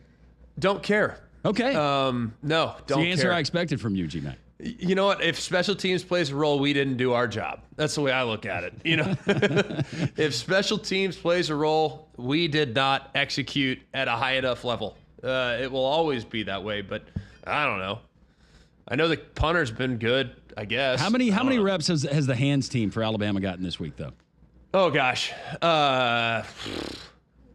Think about how, first of all, I don't even know how you simulate that. How do you simulate a drop kick, squib, onside kick? Like, there's no way to give those guys reps at, like, trying to catch that football. No, it's really not. It'd be impossible. It'd be like if you're, I don't know, and I know people, this is probably like inside baseball, but catching a ball from a lefty versus catching a ball from a righty is very different. I don't know why that is. Maybe those of you that have played baseball, Landon, you played baseball. Did you ever catch? Yeah. Caught like left-handed pitcher versus right hand. Really? Yeah. You're tough enough to catch? Yeah, man. You want to hear my knees pop? No. No, they're bad. They're bad. That weirds me out. That's good. Did you not wear knee savers? No, we didn't have knee savers back in my day, Greg. we didn't have the full like helmet mask. No, we had the separate helmet with the mask that slid over. We didn't have. Oh, this so you had the double mask, yeah. Lacrosse, whatever that is, thing that those guys got going now, which is probably a lot better and safer. But it does look like a hockey mask now. Yes, but to your point, it's yes. Soft. When soft. You're catching a righty versus catching a lefty, it's very different.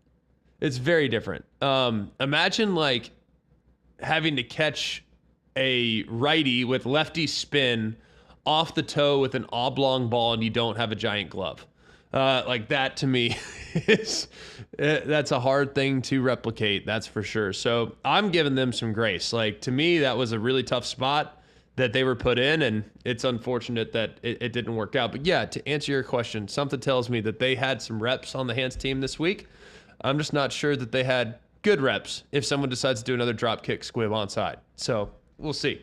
All right, when we come back, we'll move on to Auburn. Do a little Auburn, do a little Georgia, Texas. We'll do it next on Mac and Cube in the morning.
Welcome back, Macro Cubic in the morning. Jack 94.5, 9:39 a.m. where I am, 8:39 where you are. Hope your Friday's off to a terrific start. Did some Bama, did some Tennessee, did a little tail of the tape, so dove deep into that matchup. And I know that you guys will be looking forward to watching that one this weekend. That's 2:30 Eastern time on ABC. Other big matchups coming up this weekend. I'm not sure I need to necessarily tell you, but Georgia's playing Texas. Pretty big one. And Landrum, I don't know how much Texas tape you're watching or Georgia tape you're watching, but to me, I love the matchup. I think it's a great matchup. And I look at where Texas was challenged last year by a really good quarterback and a really good receiver core the last time Texas lost a game. And that was to the Washington Huskies, led by Kalen DeBoer and Michael Penix. I think Carson Beck has not played great this year, but it's in there. We know it's in there. Is this the week, Landrum, that Carson Beck returns to the top of the sport and plays really good football? I think that we will see a solid performance, Greg, from Carson Beck. My question is, and you going back to just the skill and maybe what we've seen from Georgia in the past, no McConkey, obviously, no Bowers. Not saying that they're bad out there, pedestrian by any means, but the elite guys that just made you so fearful as an opponent, as an opposing fan that they had in the past, that you knew instantly they could change a game, especially with Brock Bowers and taking over. I just don't see that guy. And you couple that with the inconsistency we've seen from Carson Beck, I don't know what to make of this Georgia team. And I think it's going to be a whale of a game, but I trust Texas more just based on what I've seen from Texas, all facets. Look, am I crazy for saying that I believe that Texas would have a great shot to win this game with Arch Manning playing quarterback and not Quinn Ewers? I don't think it makes a difference. A lot of people are kind of making this out to be like a quarterback competition or whatever, in which I honestly don't have a problem with. I just don't feel like Arch and or Quinn in this system is really that different. Like, I think Quinn's playing really good football. He's got good command. He's got good anticipation. I don't think he played great last week. He looked a little rusty. And I think he knew that it's like survive an advanced game. Like, let's not get too cheeky here. Like, let's just dial it up, smart. The only thing that's going to lose us this game are turnovers. Like, let's just get out of here alive. And I would anticipate a much better performance from him this week. Don't feel great about it, but I do feel like a better performance is imminent. But I'm with you. I think Arch's legs do make them a little different, but I don't trust Arch as much, at least at this point. I guess I was just coming from a standpoint of Texas is so good, whether it's the offensive line. We know the challenges they've had going back to the fall camp with the running back position, but you look at wide receiver, I'm just going at it where I think that either one of those guys, and kind of to the point that you just made, they have such good weapons all around those guys, and the way that offense is designed, especially with the offensive line, that I'm not going to say plug and play and it totally doesn't matter, but I never would have thought coming in the season that I would have that much trust in Arch Manning if he was to ask to start in a game like this. But I've been pleasantly surprised. And I think that also just speaks to why I believe that Texas is the best team in the country. And that's just all the way around. A lot of that is eye test. Do you have a lean as far as coaching in this game? Now, I'm not saying we need to get into the XOs, into the weeds. Like, Cole and I have been doing that all week. Right. But if you had to have a coach in a one-game season right now to put a plan together, are you taking Steve Sarkisian or are you taking Kirby Smart? I think I'm taking Kirby Smart. Just because Kirby has been on that stage. Now, we've seen him fail on that stage, but I would take Kirby Smart putting together a defensive plan to maybe try to show some wrinkles, create pressure, make Texas more uncomfortable, because this is going to be the most talented team that obviously top to bottom all the way around that Texas has faced this season. But I do think that they've had good tests. I'd go Kirby, and that is just based on amount of times that he's had to do it in this type of game, Greg. I do think it's fair. I also think there is an advantage for Sark having faced this defense. Think about how many times Sark has played a variation of this defense. Now, what Kirby does now is a little different than what Coach Saban ran. They implement a little more zone. They're not quite as man happy. They're not quite as pattern matchy. Like, they're a little bit more zone. They're a little bit more two shell, meaning there's two high safeties, and so they're not the exact same.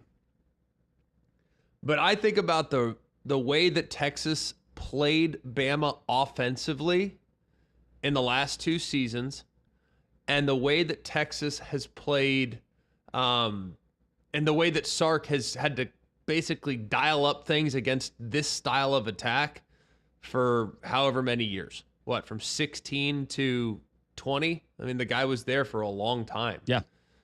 So I think that's part of the story here, is that Kirby is less familiar scheming up Sark than Sark is scheming up Kirby, just because of sheer rep equity. But at the same time, how can you not take Kirby smart? Like, I know prisoner of the moment, Kirby's team got exposed against Alabama, and they were unprepared. I mean, not unprepared, but Bama outcoached them. Like, say what you want. Like, Bama outcoached that team, and they were out-schemed. So it's easy to have a prisoner of the moment be like, oh, I don't trust Kirby now. Man alive. Like, that dude's had his team ready to play a lot. But have they really been that good in big games? Like, seriously, like, real honest question. Okay, yeah, they beat TCU. Great. Like, yeah, they beat they beat Oklahoma in 2017 Ohio Rose Bowl. State. They beat Ohio State. That was a great game in the Peach Bowl, and that was a good Ohio State team. But man, that was a war, and one where Georgia, it wasn't looking good there for a little bit, and defensively it wasn't looking good at all. And granted, C.J. Stroud and company, Marvin Harrison, like, they were stacked. So that was a stacked Ohio State team. That was a great win. But he hasn't played great against Bama. I mean, I don't know. I really don't know the answer, because I've seen Sark's team wet the bed against Baylor too. Right. Granted, it's a few years ago. So I guess in a roundabout way, like, I think it's a toss-up from a coaching standpoint. Do you have any feel about Carson Beck kind of getting back on track this week? Well, we know that he's fully capable of doing it, because we've seen it. I just, in this type of game, having to go to Austin, playing in DKR, and as good as I think that Texas is all the way around, I think that Carson Beck's going to be fine. My biggest concern is, do you have enough explosiveness with the Georgia offense, where if Texas has got that thing rolling, we see the problems defensively from Georgia that we've seen, namely in Tuscaloosa, but at other points, that defense looks more vulnerable to me this season than it has maybe in, and I'm not just going back to, what was it, 2021, the 85 Chicago Bears defense that they compared it to.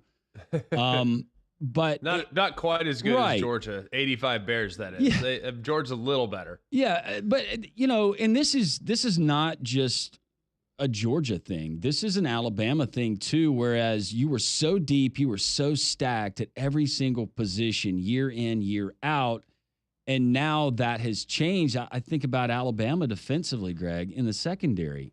How different is the conversation if Caleb Downs is still there, if Trey Amos is still there, and then you've got Kai Moore that's back there. Then we're talking about a seasoned veteran group, and you certainly give them the nod.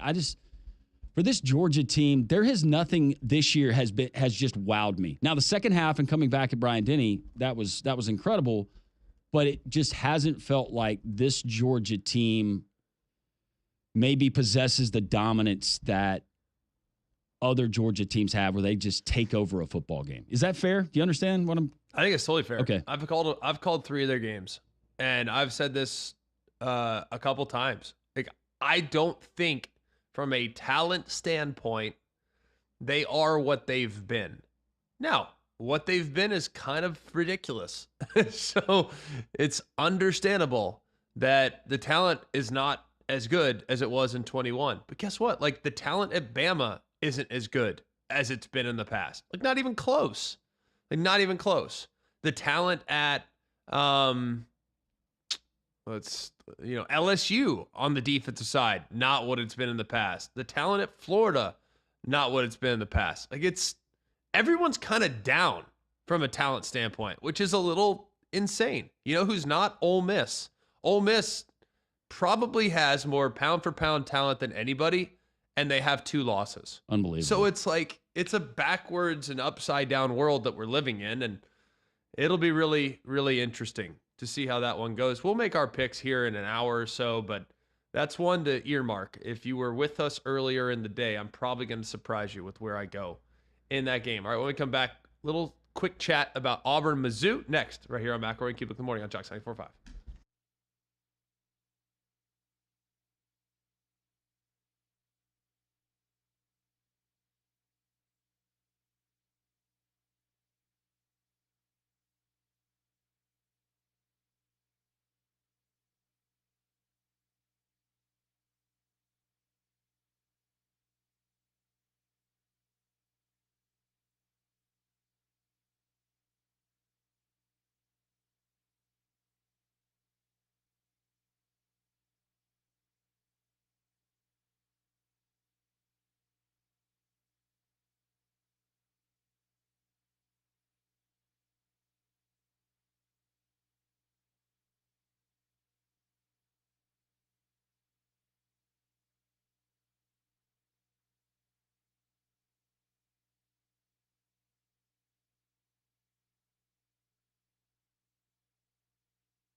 Welcome back, Jocks 94.5.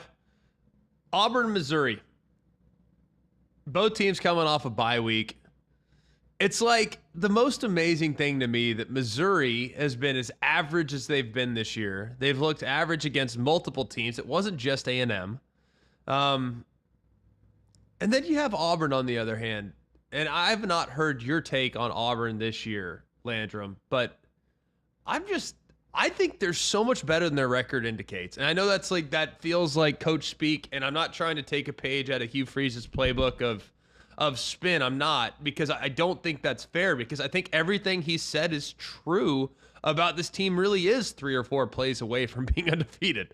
Maybe not after the Georgia game. they're 2 or 3 plays away from being a one-loss team. And that, to me, is pretty insane when you look at where they're at 2-4. Yeah, I'm with you. Let's go back to Cal. Your first drive of the game, you march it down the field and you score. I think Auburn's biggest thing, they've been so fragmented as far as just consistency, whether it's turning the ball over to the other team. And we know that turnovers, that was a big part of the early part of the season, whether it was Cal, whether it was the game against Arkansas, or whether it was obviously Oklahoma.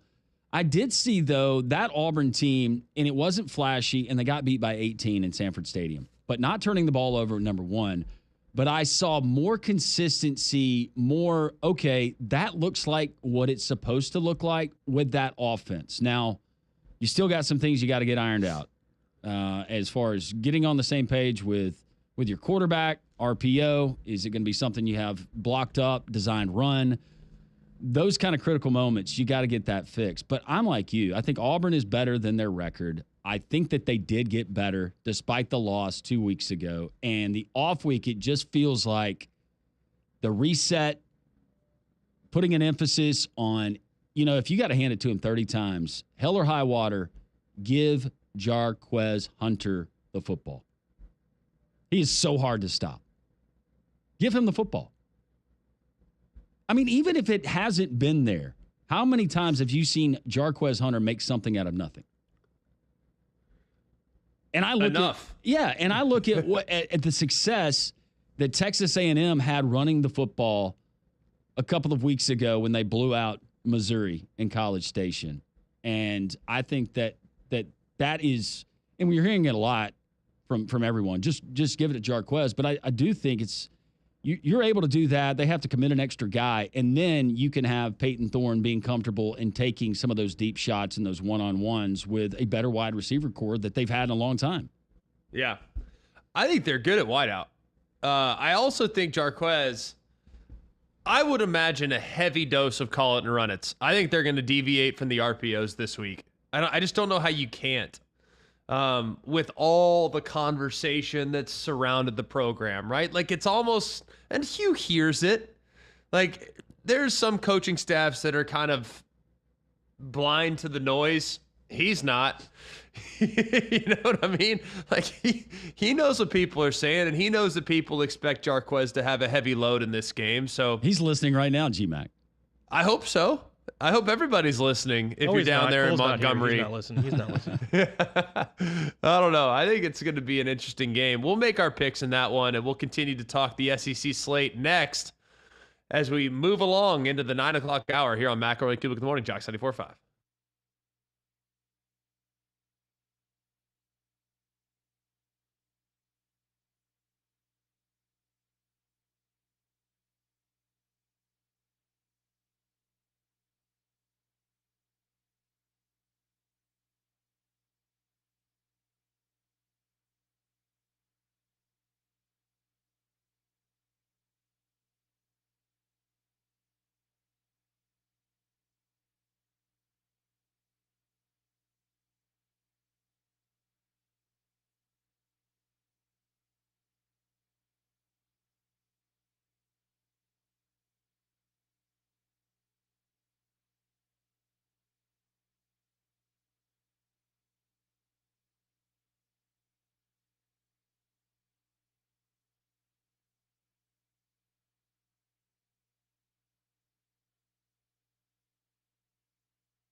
Welcome back to McElroy Cubic in the morning. Jack's 94.5.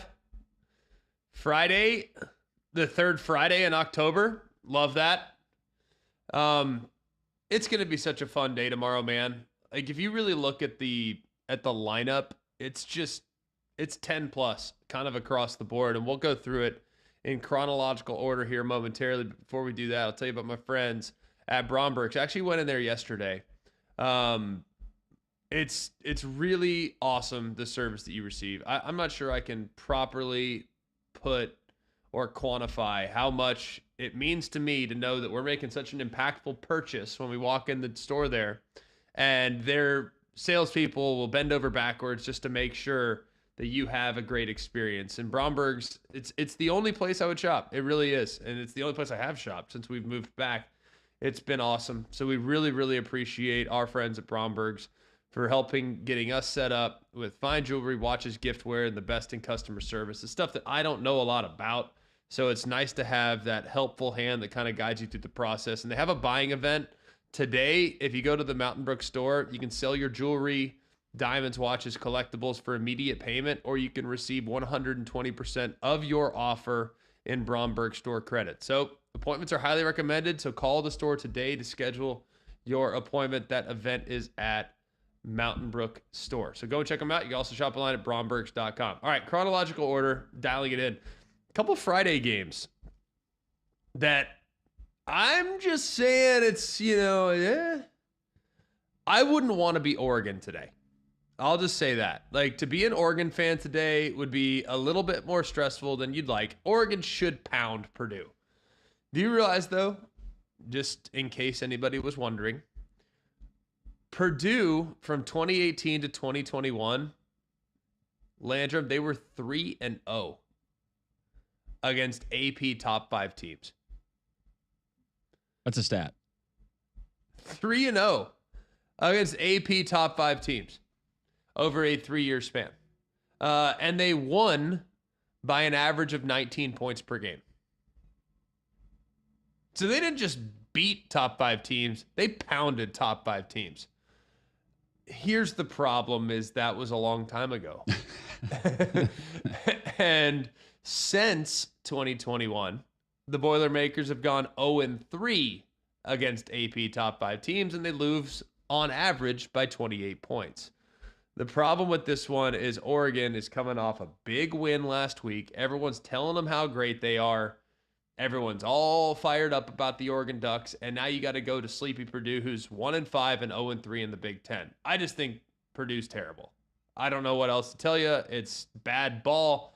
I don't know if this game will be competitive for 4 quarters, but I wouldn't lay the points. No.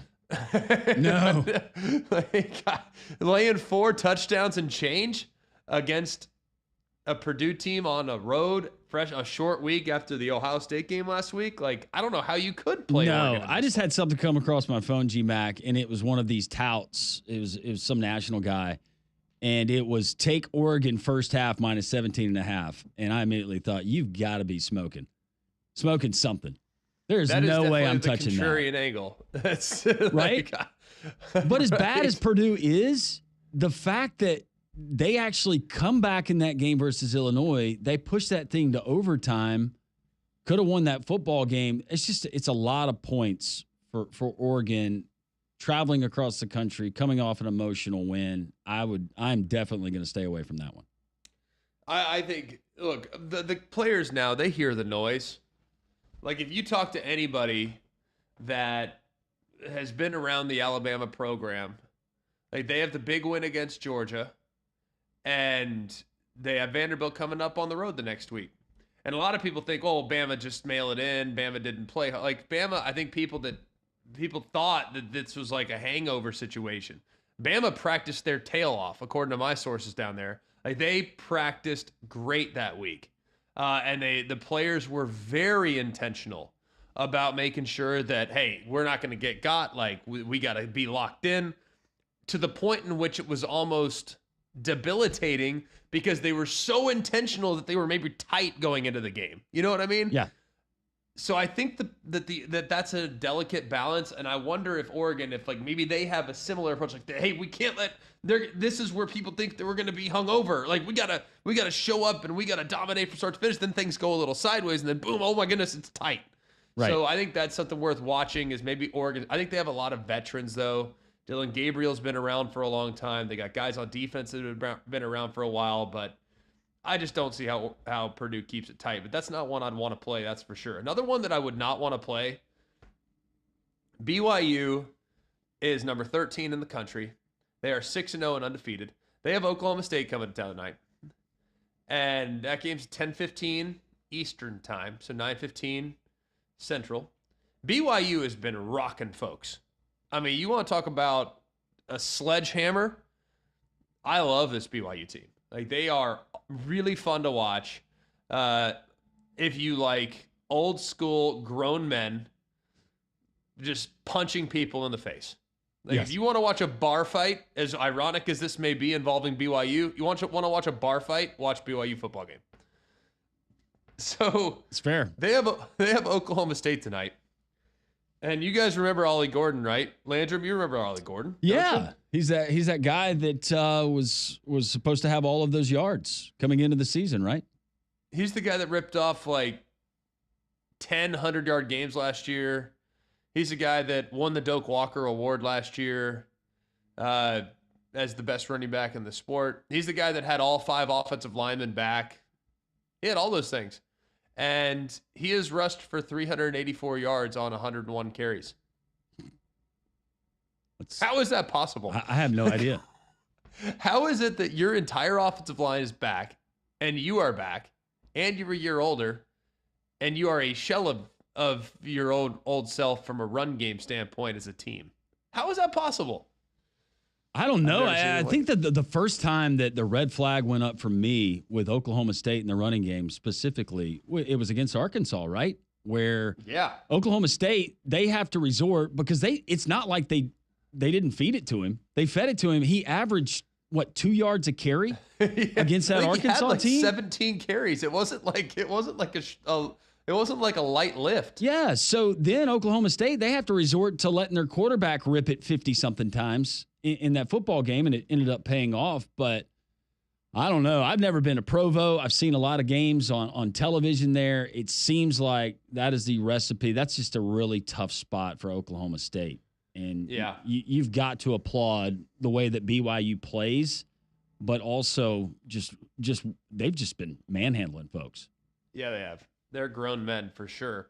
Hate the matchup for Oklahoma State. Absolutely hate it. But, man, it's hard to bet against Mike Gundy in a desperation situation. It just is. I don't know why. This guy, just when you think Oklahoma State's dead, buried, and gone, like last year when they lost to South Alabama by 30, they come back the next week and beat Kansas State, who was undefeated and like top 10. So just when you think Oklahoma State's dead, they seemingly find a way. I don't know why that is, but Mike Gundy, I think, is really good. And then I know there's a lot of tears being shed for Florida State right now. All the Florida State sympathizers in Birmingham, like you, Landrum. Yes. I know you're a big FSU guy. Yeah. I named my dog Renegade. I'm huge in FSU. Yeah, that makes sense. Renegade and Osceola. Yep. Florida State's 1-5 and traveling to Duke, where they are a 3-point underdog tonight. It's wild to think about. It's crazy. That Wallace Wade Stadium, though. Did you ever play in Wallace Wade? I did. Yeah, 2010. That's an electric atmosphere, isn't it? Yeah, what a treat. It was a real gas. The only thing I liked about it is like, oh, well, Wallace Wade, there's a statue of him outside Bryant-Denny. That was all I know knew. that guy. Yeah. And I know we had a really long walk from the locker room to the field. I remember that. And I remember throwing a touchdown, I think, on my first 2 attempts of the game. Oh. So that was sweet. Yeah. Darius Hanks on the corner on the first throw of the game, touchdown. I was like, all right, this is going to be a good day. He was open by 9 yards. Little separation created there in the back right corner of the end zone. So, yeah, a lot of fun in that one. So, look, pretty good Friday slate. But let's go to the noon window on Saturday. Miami-Louisville, Miami coming off a bye week. Under Mario Cristobal, they are 0-2 straight up off the bye. They have lost their last 3 off the bye. And against the spread, Miami is 0-3 when they have more than 10 days rest. So in bye week and in bowl games, they have not fared well. So Miami goes to Louisville, a desperate Louisville team that has lost 2 in a row and just got trounced a couple weeks ago by SMU. They didn't lose 2 in a row. They won last week. Hang on, my bad. They won against Virginia, but they lost 2 in a row prior to that. They got beat at Notre Dame, and they lost convincingly, even though the score wouldn't indicate as such, to SMU. Is Miami, do they need to be concerned here? Yes, absolutely. I mean, you think about this Miami team and the near losses that they've had, and you got to win your games, and sometimes that's just the way it goes. And maybe that is one of those teams, but I'm like you. I feel like Louisville, they have got so much on the line. Playing at home, I hate Miami in this spot. I really do. And I'm not a big fan of Louisville. I faded them when they took on Notre Dame earlier in the season. But I think this Louisville team, a lot like we saw last year, if you remember when Notre Dame had to go into that stadium, and that Louisville team, they put it together. Now, maybe the early kick hurts a little bit, but I think that the clock strikes midnight on an undefeated or potential undefeated season for Mario Cristobal and the Canes this weekend. Yeah, this is one of the toughest games left on the schedule for Miami, by the way. So this road trip to Louisville, then they have Florida State at home, Duke at home, at Georgia Tech, Wake Forest at home, and at Syracuse. Guys, if they get this one, I know, combined record of the rest of their opponents is not good. Wake Forest 2-4. Georgia Tech's pretty good. Georgia Tech's 5-2, but Wake Forest is 2-4. Florida State's 1-5. Duke's 5-1, but it's a paper tiger. I don't know, man. Like, I think Miami's looking at least 11-1 if they win this one, at least, and it would require a pretty monumental upset. So they win this one, they're heading to the ACC title, and in all likelihood, heading to the college football playoff. Whether they won the ACC or if they get in as an at-large, Miami's on their way. Virginia, Clemson, not a lot to talk about there. Clemson's been rolling of late. They're a 3-touchdown favorite. Nebraska, Indiana. Nebraska's 5-1. Indiana's 6-0. Indiana's a 6.5-point favorite. I lean Nebraska in that game. I don't know how much you know about Indiana, Landrum. I wouldn't expect you to know anything. So if you know a little, that'd be more than I'd expect you to. There you go. Enough to be dangerous. You do have an Indiana shirt on today. Yes, and this is Dot's family. Her uncle coached in Indiana. Her aunt still lives there in Bloomington. But this Kurt Cignetti, man, what he was able to do at James Madison, all he does is win. But getting a guy that's a veteran quarterback that played a lot of football, albeit it was in the MAC, that offense, what they are doing, and I realize what their schedule has been. I like this Indiana team. This is a fun team to watch. Playing at home, this is going to be the biggest game that they've had in Bloomington in quite some time. Both teams with a bye week last week. I do think, though, Nebraska's defense is legit, and this will definitely be the toughest test thus far for Kurt Cignetti and this IU team. If I'm going to lean any way, I think they play this close to the vest, just with everything that's riding on it, a lot at stake for Nebraska already with the one loss, and you have Ohio State looming down the road. I think this game goes under the total. So we kind of see maybe something not indicative of what we've seen from Indiana on the offensive side of the ball. I think this is a low-scoring game. I think it's going to be a great game. I really like Indiana's offense. I love Kurt Cignetti. He realized it's crazy. He has the 4th best winning percentage in college football. It's amazing. Behind Ryan Day, Kirby Smart, and Dan Lanning. Yeah. That's insane. And I know people are like, well, James Madison. I don't care. Like, winning is winning. I don't care where you do it. It doesn't matter. One interesting side note, you asked me earlier about special teams. I do know about special teams in this game. You realize Nebraska's had 5 kicks blocked this year? 5 in 6 games. Wow. Including 2 field goals and 2 punts. 2 field goals blocked against Purdue, 2 punts blocked against Rutgers. And they are 1-6, 1 for 6 on kicks on field goals, 30 yards or more. Well, it lost you the game versus Illinois. It's insane. You had a chance to seal that thing late in the game, and you have a kicker that just you got one job, put it through the uprights. He couldn't do it.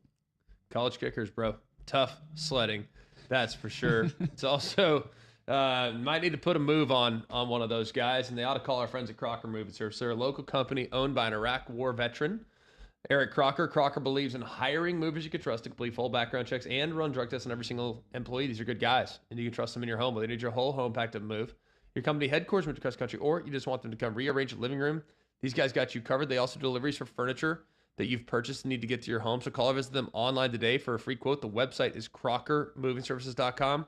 It's crockermovingservices.com. Support your veterans by choosing Crocker Moving Services for your next move. All right, when we come back, we will continue on. Little discussion on Auburn, Missouri next on Mac and Cube in the morning.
Welcome back, McElroy Cubic in the morning, Jax 94.5.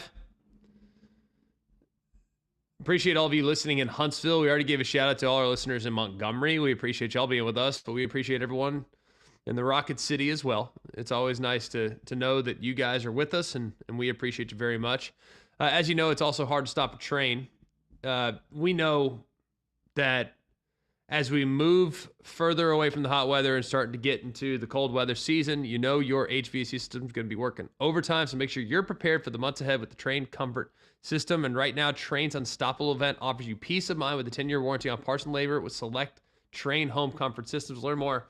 Go to train.com. Landry, right, moving forward here as we continue to work through the slate. Auburn-Missouri, we already talked about it a little bit. It feels like an absolute gotta-have-it break glass for Auburn. If they don't get it, they are not going bowling. I mean, I don't know how else to say it. They will be 2-5 at that point, with road trips still to Kentucky and Bama. Vandy's no picnic anymore, and you got Texas A&M coming to you. So to think you're going to thread the needle and win all but 2 games down the stretch is hard for me to anticipate. So gotta have it situation for Auburn. I think it is. And when you think about Hugh Freeze, and we believe that the talent is better, the roster is better than it was, and he's continuing to stack recruiting classes if he can hang on to most of the kids in this year's. Things are trending in the right direction. But I go back to Hugh Freeze up until this weekend. What would you say right now, Greg, would be his quote-unquote signature win thus far in his tenure? Because, man, it's a good question. I make the argument it was Cal last year in Berkeley. As crazy as that is, early in the season, it was sloppy. But you look at the rest of the wins that they had last year. GMAC, you had, I think the combined record, it was something gross, like 19-41. That Cal team that they beat last year was the only team that they beat that finished with a winning record, actually went to a bowl. I mean, Arkansas, they were not good last year. You think about the win they had at Vanderbilt. We know what that situation was. Mississippi State, that thing was unraveling.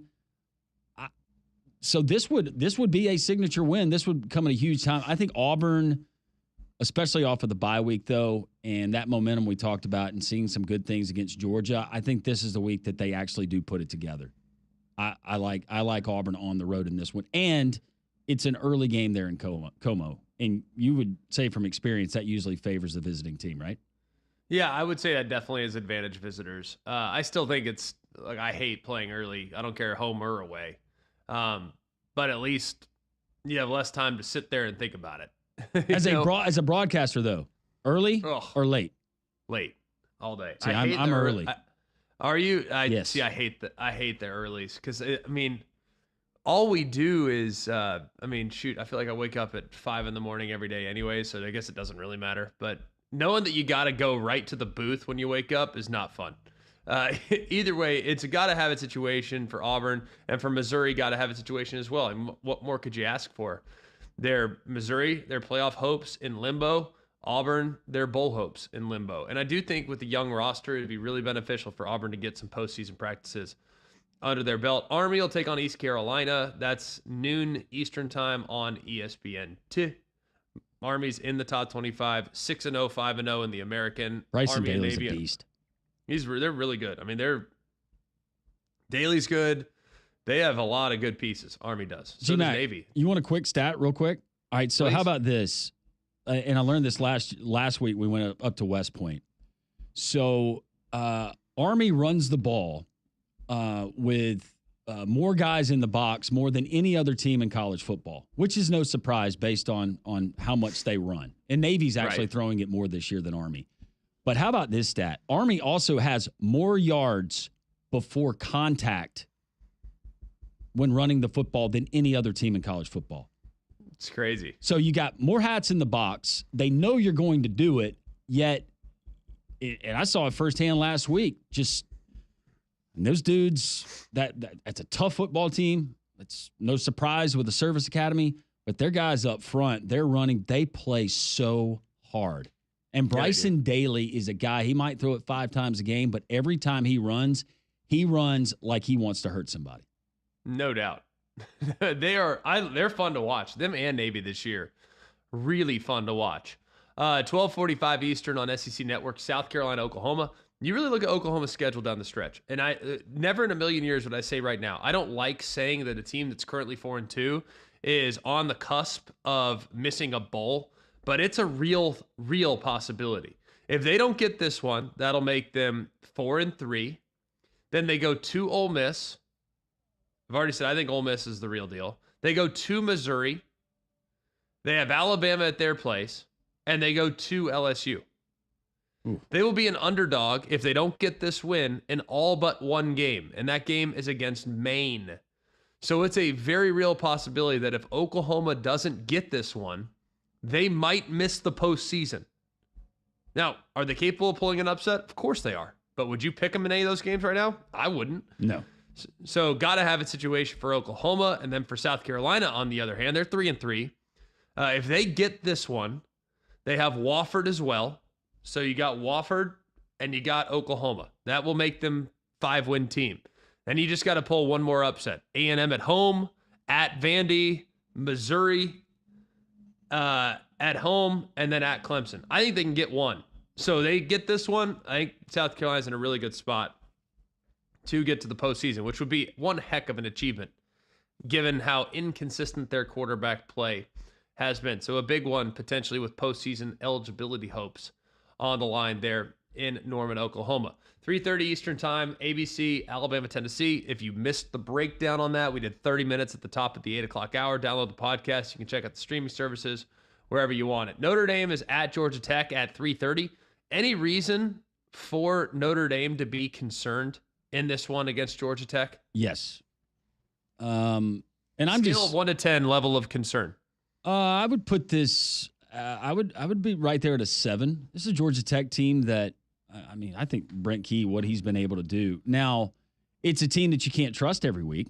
We know that, but I think given this matchup and Georgia Tech, I mean, they're playing for, and you look at the rest of their schedule, and without having it right here in front of me, this is a big game. I think that Notre Dame gets the win, Greg, but I think that it is too close for comfort for Marcus Freeman. This is going to be a tough game. And you look at Notre Dame, and prior to the start of the season, you said, oh, that's a cake schedule. Well, we know what happened against Northern Illinois. Notre Dame still has to play Navy and Army. Yeah, Navy's next week at noon. That's going to be a beast. You get one of those games in East Rutherford. The other game, I'm trying to remember where it's played, but you have the neutral site games against those two particular teams, because I think that Army and Navy very well could be playing for the American Championship when it's all said and done. It wouldn't surprise me. That'd be one heck of a story, by the way. Would really, really love it. Really love it. Just like I love the Envirolon technology I get from Wayne's as we head towards cold weather. I'm telling you, we're not heading there. It's here. The cold weather is here. And I just hate it, by the way. But I can rest easy knowing that I have the correct nutrients and pre-emergent that's already set in the lawn for dormant season. Fall is actually the most critical season for preparing your lawn for a healthy and successful season. So make sure that Wayne's comes out today. And if you sign up and use the offer code JOCKS, you'll get that first month absolutely free by going to callwaynes.com. That's callwaynes.com. Wayne's also can protect your home with termites, pests, rodent protection, and they can also make it easy on your budget with 12 equal payments over the next 12 months. Serving all throughout the Southeast, go to callwaynes.com. Use the offer code JOCKS, that's J-O-X, or call them at 866-WAYNES-1. Visit callwaynes.com and let Wayne's continue to create your happy place. I look at Notre Dame this week, and it's the passing attack. Georgia Tech, shockingly, they were the worst team in the country last year against the run. They gave up like 225 yards a game on the ground. Like, how that's possible, I don't know. But this year they're giving up like 103. They're much better on that side of the ball against the run. And Notre Dame wants to run the football. Notre Dame has not been super consistent through the air. Now, it's gotten better these last couple weeks, but I still don't think Riley Leonard's a guy that's going to drop back and carve you up like an air raid style quarterback. So can Notre Dame take advantage of Georgia Tech's defense through the air? That's a huge question mark. A couple more here in the 3:30 window. Michigan at Illinois. Michigan a 3.5-point favorite. Illinois is terrible against the run. Michigan can't throw it. So it's a pretty good matchup for Michigan. I don't know how you feel about this one. Illinois, I think that what Bielema has been able to do there, I never thought that he would have the success that he's had so far, especially with what he inherited and historically that job. I'm right there with you. But this Michigan team, there's just not a whole lot to like. Ugh. They're tough to watch. They really are. Seriously. I mean, it's not even, I don't even care if you're like run centric. Like I'll watch Navy back in the day all day long. They threw it 3 times a game. I could care less. But the level of execution was so good with Navy. It was like clockwork. This Michigan team is like, they don't execute well. They don't have any pass catchers that scare you. They're just, I don't know.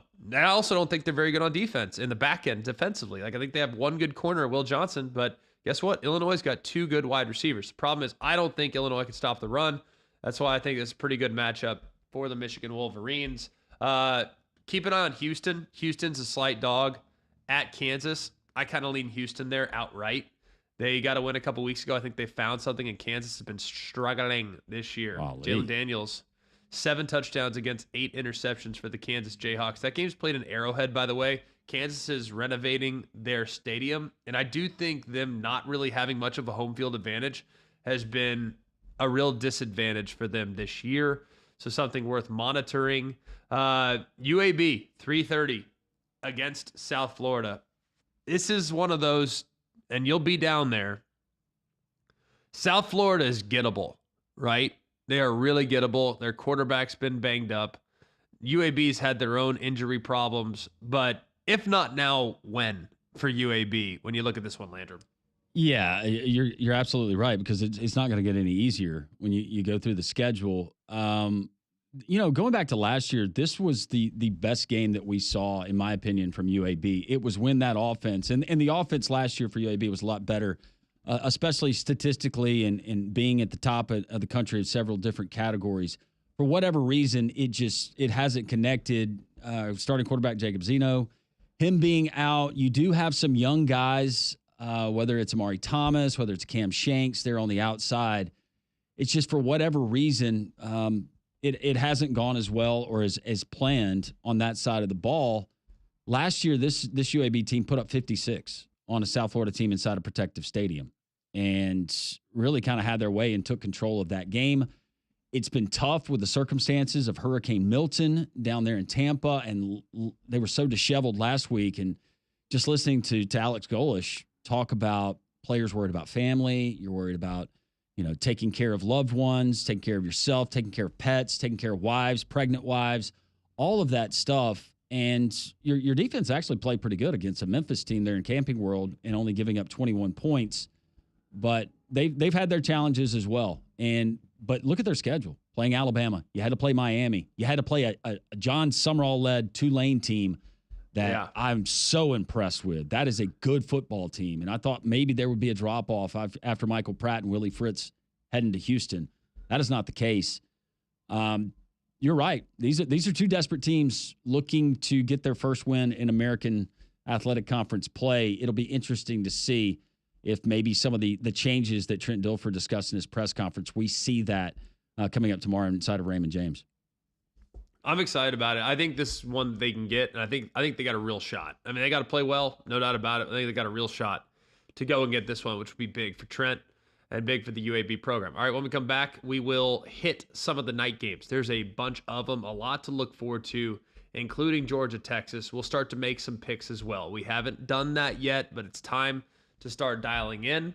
It's also time to start getting prepared for game day by going to check out our friends at the Pants Store. The Pants Store has you covered. They have the best game day apparel. And now that it's cold, man, need some extra layers. It's layer season. It's vest season. It's pullover season. It's hoodie season. They have all that stuff for you from the best possible brands.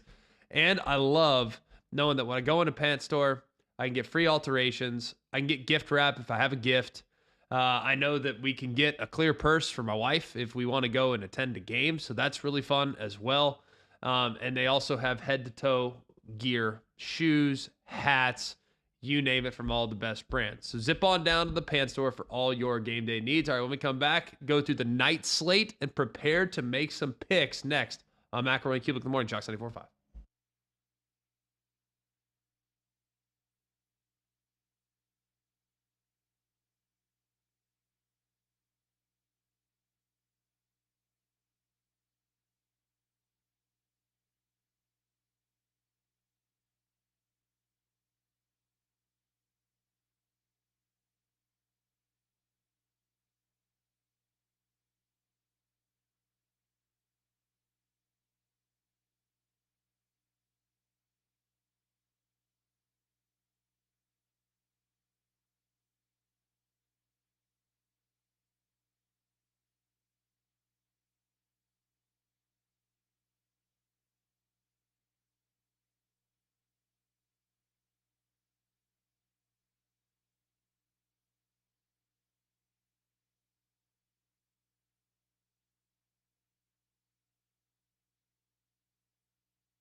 Welcome back, McElroy Cubic in the morning. Jack 94.5.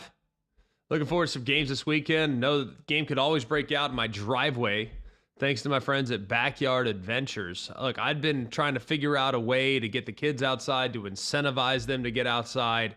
So we decided to go with the basketball goal. It's all we could accommodate at our home. We live on a pretty sloped lot, so it would have been kind of tricky to do one of their backyard places. They could have done it, but we just felt like the basketball goal was going to be better use for our needs. And it's been terrific. It's been a great investment in the family. So Jeff and the guys have really done a great job. They've gone above and beyond. We really have appreciated the guys at Backyard Adventures. You can go and check them out off Cahaba Valley Road. Let the kids run, jump, climb on all their play sets. It's really fun. I took my kids down there a while back, and we had a blast.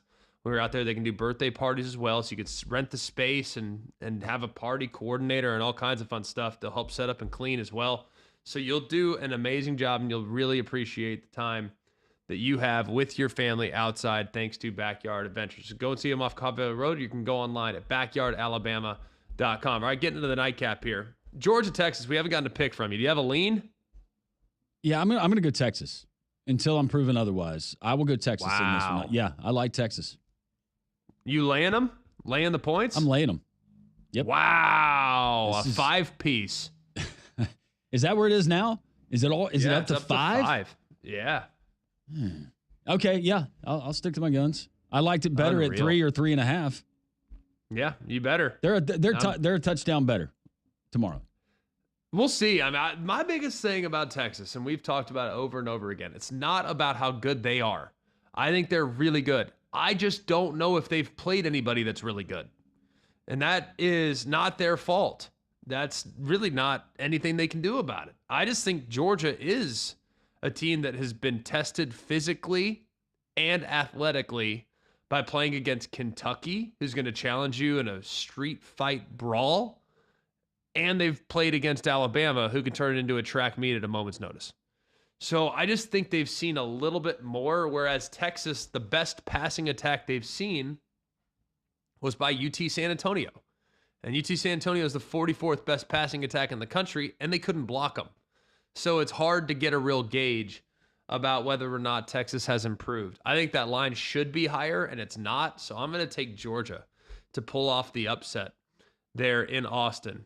I also feel like desperation is on the side of the dogs, and that makes me feel a little bit better about what Georgia has going into that game from a mental standpoint. LSU at Arkansas, another really tough one here. I lean Arkansas, but it doesn't feel great. I think they're a bit of a trendy dog.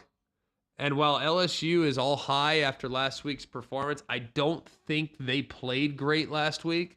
I don't know if they are great, by the way. I think they're pretty human. I think they have good players. I think they have some stars, but I think they're pretty human. But I think they're a week away from figuring it all out. And maybe this is the week where they put it all together. But I don't know, man. I think they're a little one-dimensional.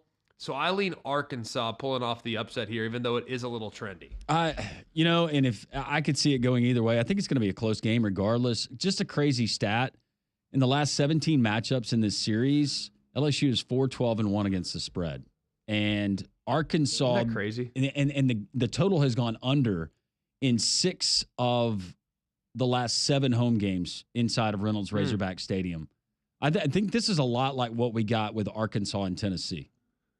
I can see that game kind of going low scoring. Weren't you in the call a couple of years ago where it was we weren't sure who was going to be playing quarterback, and that was that early start and a cold day there in Fayetteville? Freezing, and Harold Perkins had like 4 sacks. Yeah.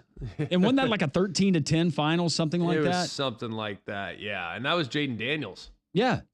I could see a 21-17, but I'm like you. I don't, as much as I want to fall in love with Arkansas, I can't feel comfortable. So if I was going to play this game, I would play the under. I just don't know. I really don't know whether or not I wish everybody, Taylon Green, by the way, quarterback of Arkansas, is back. I wish everybody wasn't on Arkansas. I know. You know what I mean? Like, everybody's seemingly on Arkansas, which makes it feel trendy. But LSU, I think after the emotional win last week, they're a flawed football team, but they're piecing it together, and Brian Kelly's a good coach, so we'll see how they fare. But man, I don't know. It's tough to feel good about it. It really is. Another one that has my interest there in the nightcap. And it's a little off the grid, but Florida and Kentucky to me is one that I always care about. I don't know why.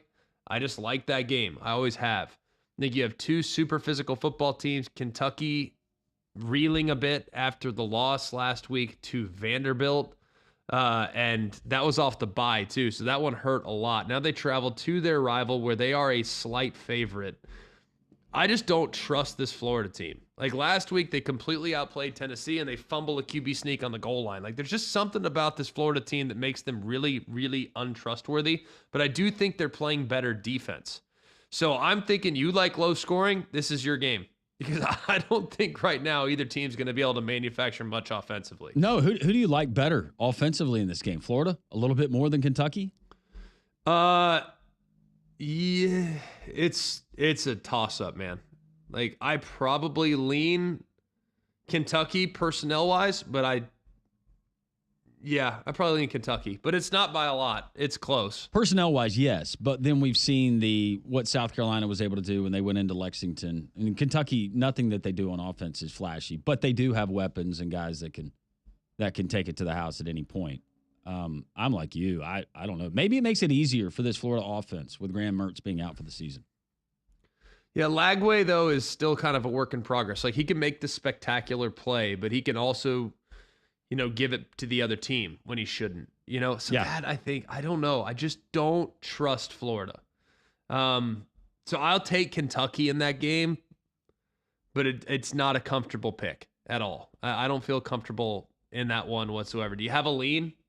I'll take Florida just because they're at home. And this series is so weird, and we know it was so lopsided. And then Mark Stoops, to his credit, able to finally do it and get over the hump.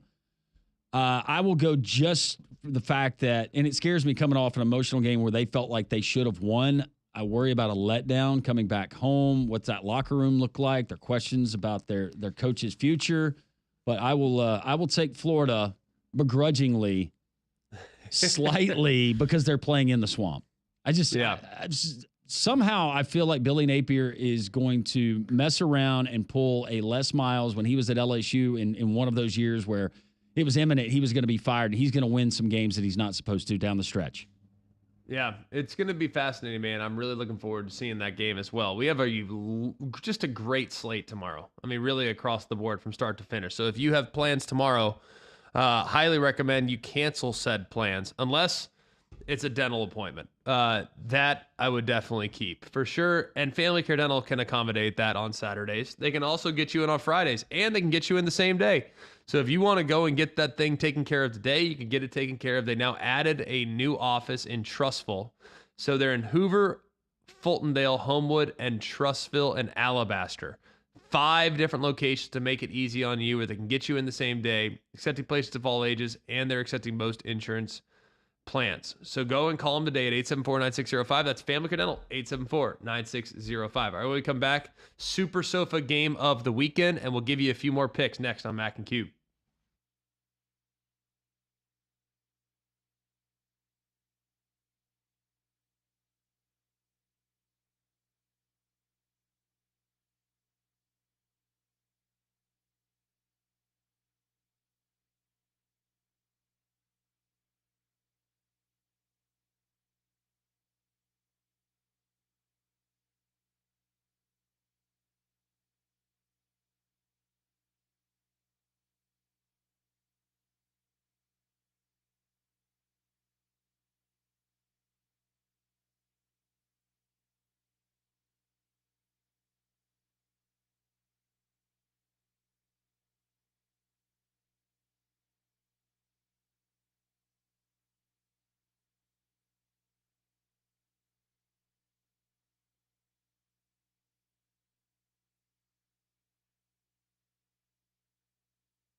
Welcome back, Macro Cubic in the morning. Jocks 94.5.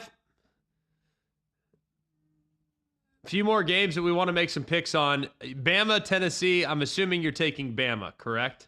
I'm going to take the Alabama Crimson Tide, Greg. I'm not surprised by that. It'd be hard to be on the air on Monday in the event in which you took the other side. I'm just saying. I just think it's wise. Even if you're wrong, at least you don't have to answer, eat the crow. It's good. That's good for business. Tell that to Damien. Yeah, that's true. But statistically, you had to feel really good about taking Alabama, at least under Nick Saban, most week in, week out. Because statistically, you were probably going to be right. Now, point spread is something else, but you used to load up on Bama first game of the year under Saban. Really? It was always a lock. It was a lock. I'd just go money line. You knew he was going to win that opener at that neutral roll the site. Dice. Yeah. It's only minus 9,100. And I'll roll the dice. Yeah, it's only minus 10,000 against Western Kentucky. I'd have been in big trouble had they lost. Yeah, 10,000 to win 100. I like those odds. I'll take those. Any other big upsets you're eyeing this weekend? Like anything, whether it's Louisville over Miami or Nebraska over Indiana, Auburn over Missouri.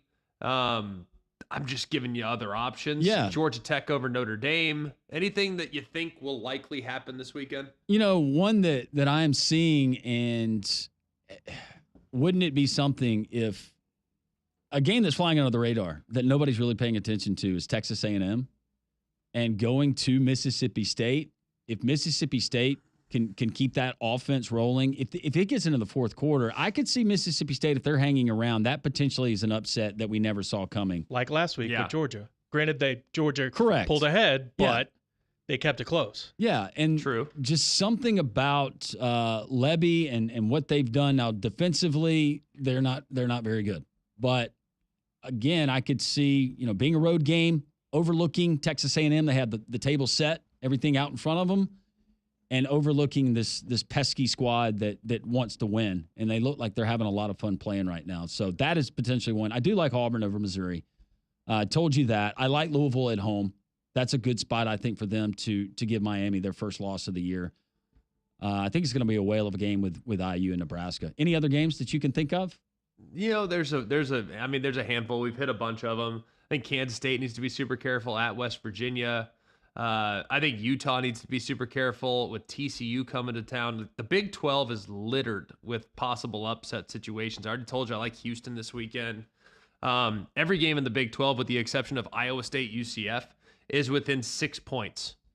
It's just that league is jumbled mess. It's beautiful. I love everything about it. All right, let's get to our TD's Fine Furniture Super Sofa game of the weekend. You watch these games on a super sofa from TD's Fine Furniture, with a store the size of 2 football fields, the largest selection of furniture in Alabama. And they buy in bulk so you get the best prices. It's TD's Fine Furniture in Summiton.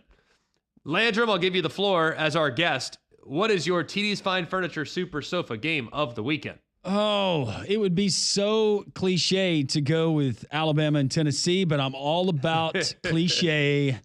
Third Saturday in October. Love this game. Loved watching this game as a kid. So much history. It's got to be your game there in Knoxville. I wish I was there. Yeah, it's an easy one for me.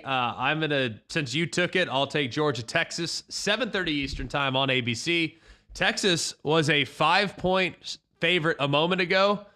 Ladies and gentlemen, sound the alarms. After I told you Georgia's going to win, it dropped down to 4.5. Woo! That's on ESPN Bet. I don't think I moved the line. If I did, we have way too much influence. No, that's Mattress Mac firing in. That's Mattress Mac all in on Georgia Bulldogs. Saber, where are you going? To me, I'm going to go to the game 2:30 CBS, a game that will, depending on how other things play out, very well could determine second place in the Big Ten as of this week. Michigan taking on Illinois. Michigan taking the trek to Champaign. Michigan is currently a 3.5-point favorite. Both teams 2-1 in conference. Looking up at Indiana, Oregon, and Penn State, all three are 3-0. So the winner of this game, who in my eyes will be Illinois, I think they get the upset. But they are fighting for, right now, second place in the Big Ten. But give me Michigan. Illinois is my Super Sofa game in the weekend. And be wild. If you're watching that game, I'm not talking to you. because that better be on secondary television. We didn't give John a whole lot of options. I was expecting y'all to take the other two. So I mean, Wisconsin Northwestern is interesting, John. I thought you were taking that one, but I'm glad that you resisted the urge. Correct. No, it's no, not gonna do it. Refuse to go down that rabbit hole. Even though I have 4 TVs going and can't have a couple quad boxes, no, still not. No, not focused on that one. Still doesn't make the cut. Still doesn't make the cut there at noon. Bunch of good ones though. And I think we're going to come back on Monday, guys, and there's going to be a bunch of upsets. It just feels like that time of season. It feels like teams are starting to get worn out. Fatigue is a factor. So if we have some chaos this weekend, don't be surprised. Landrum, thanks for sitting in, buddy. G-Mac, it's been a lot I of enjoyed fun. it. Thanks for having me, man. Thank you. It's fun talking ball with you. Have a safe trip down to Tampa and bring home a win for the Blazers, will you? Go Blazers. We need it. We need it. UAB, baby. Cole Kubelik, hope he has a great call. I'm sure he is. I don't know if he's in Dallas or Atlanta. I don't know where he is, but wherever he is, he's watching hopefully film. Hopefully he's getting to Norman safely. I'm sure he will, and I look forward to. You can check him out 12:45 Eastern, 11:45 Central. There on SEC Network. For all of us here at Mac and Cube, for Saber, for Landrum, I'm Greg. Hope you have a great day. 3-man front is next, and please call Damian and talk some sense into him about his Bama Tennessee pick.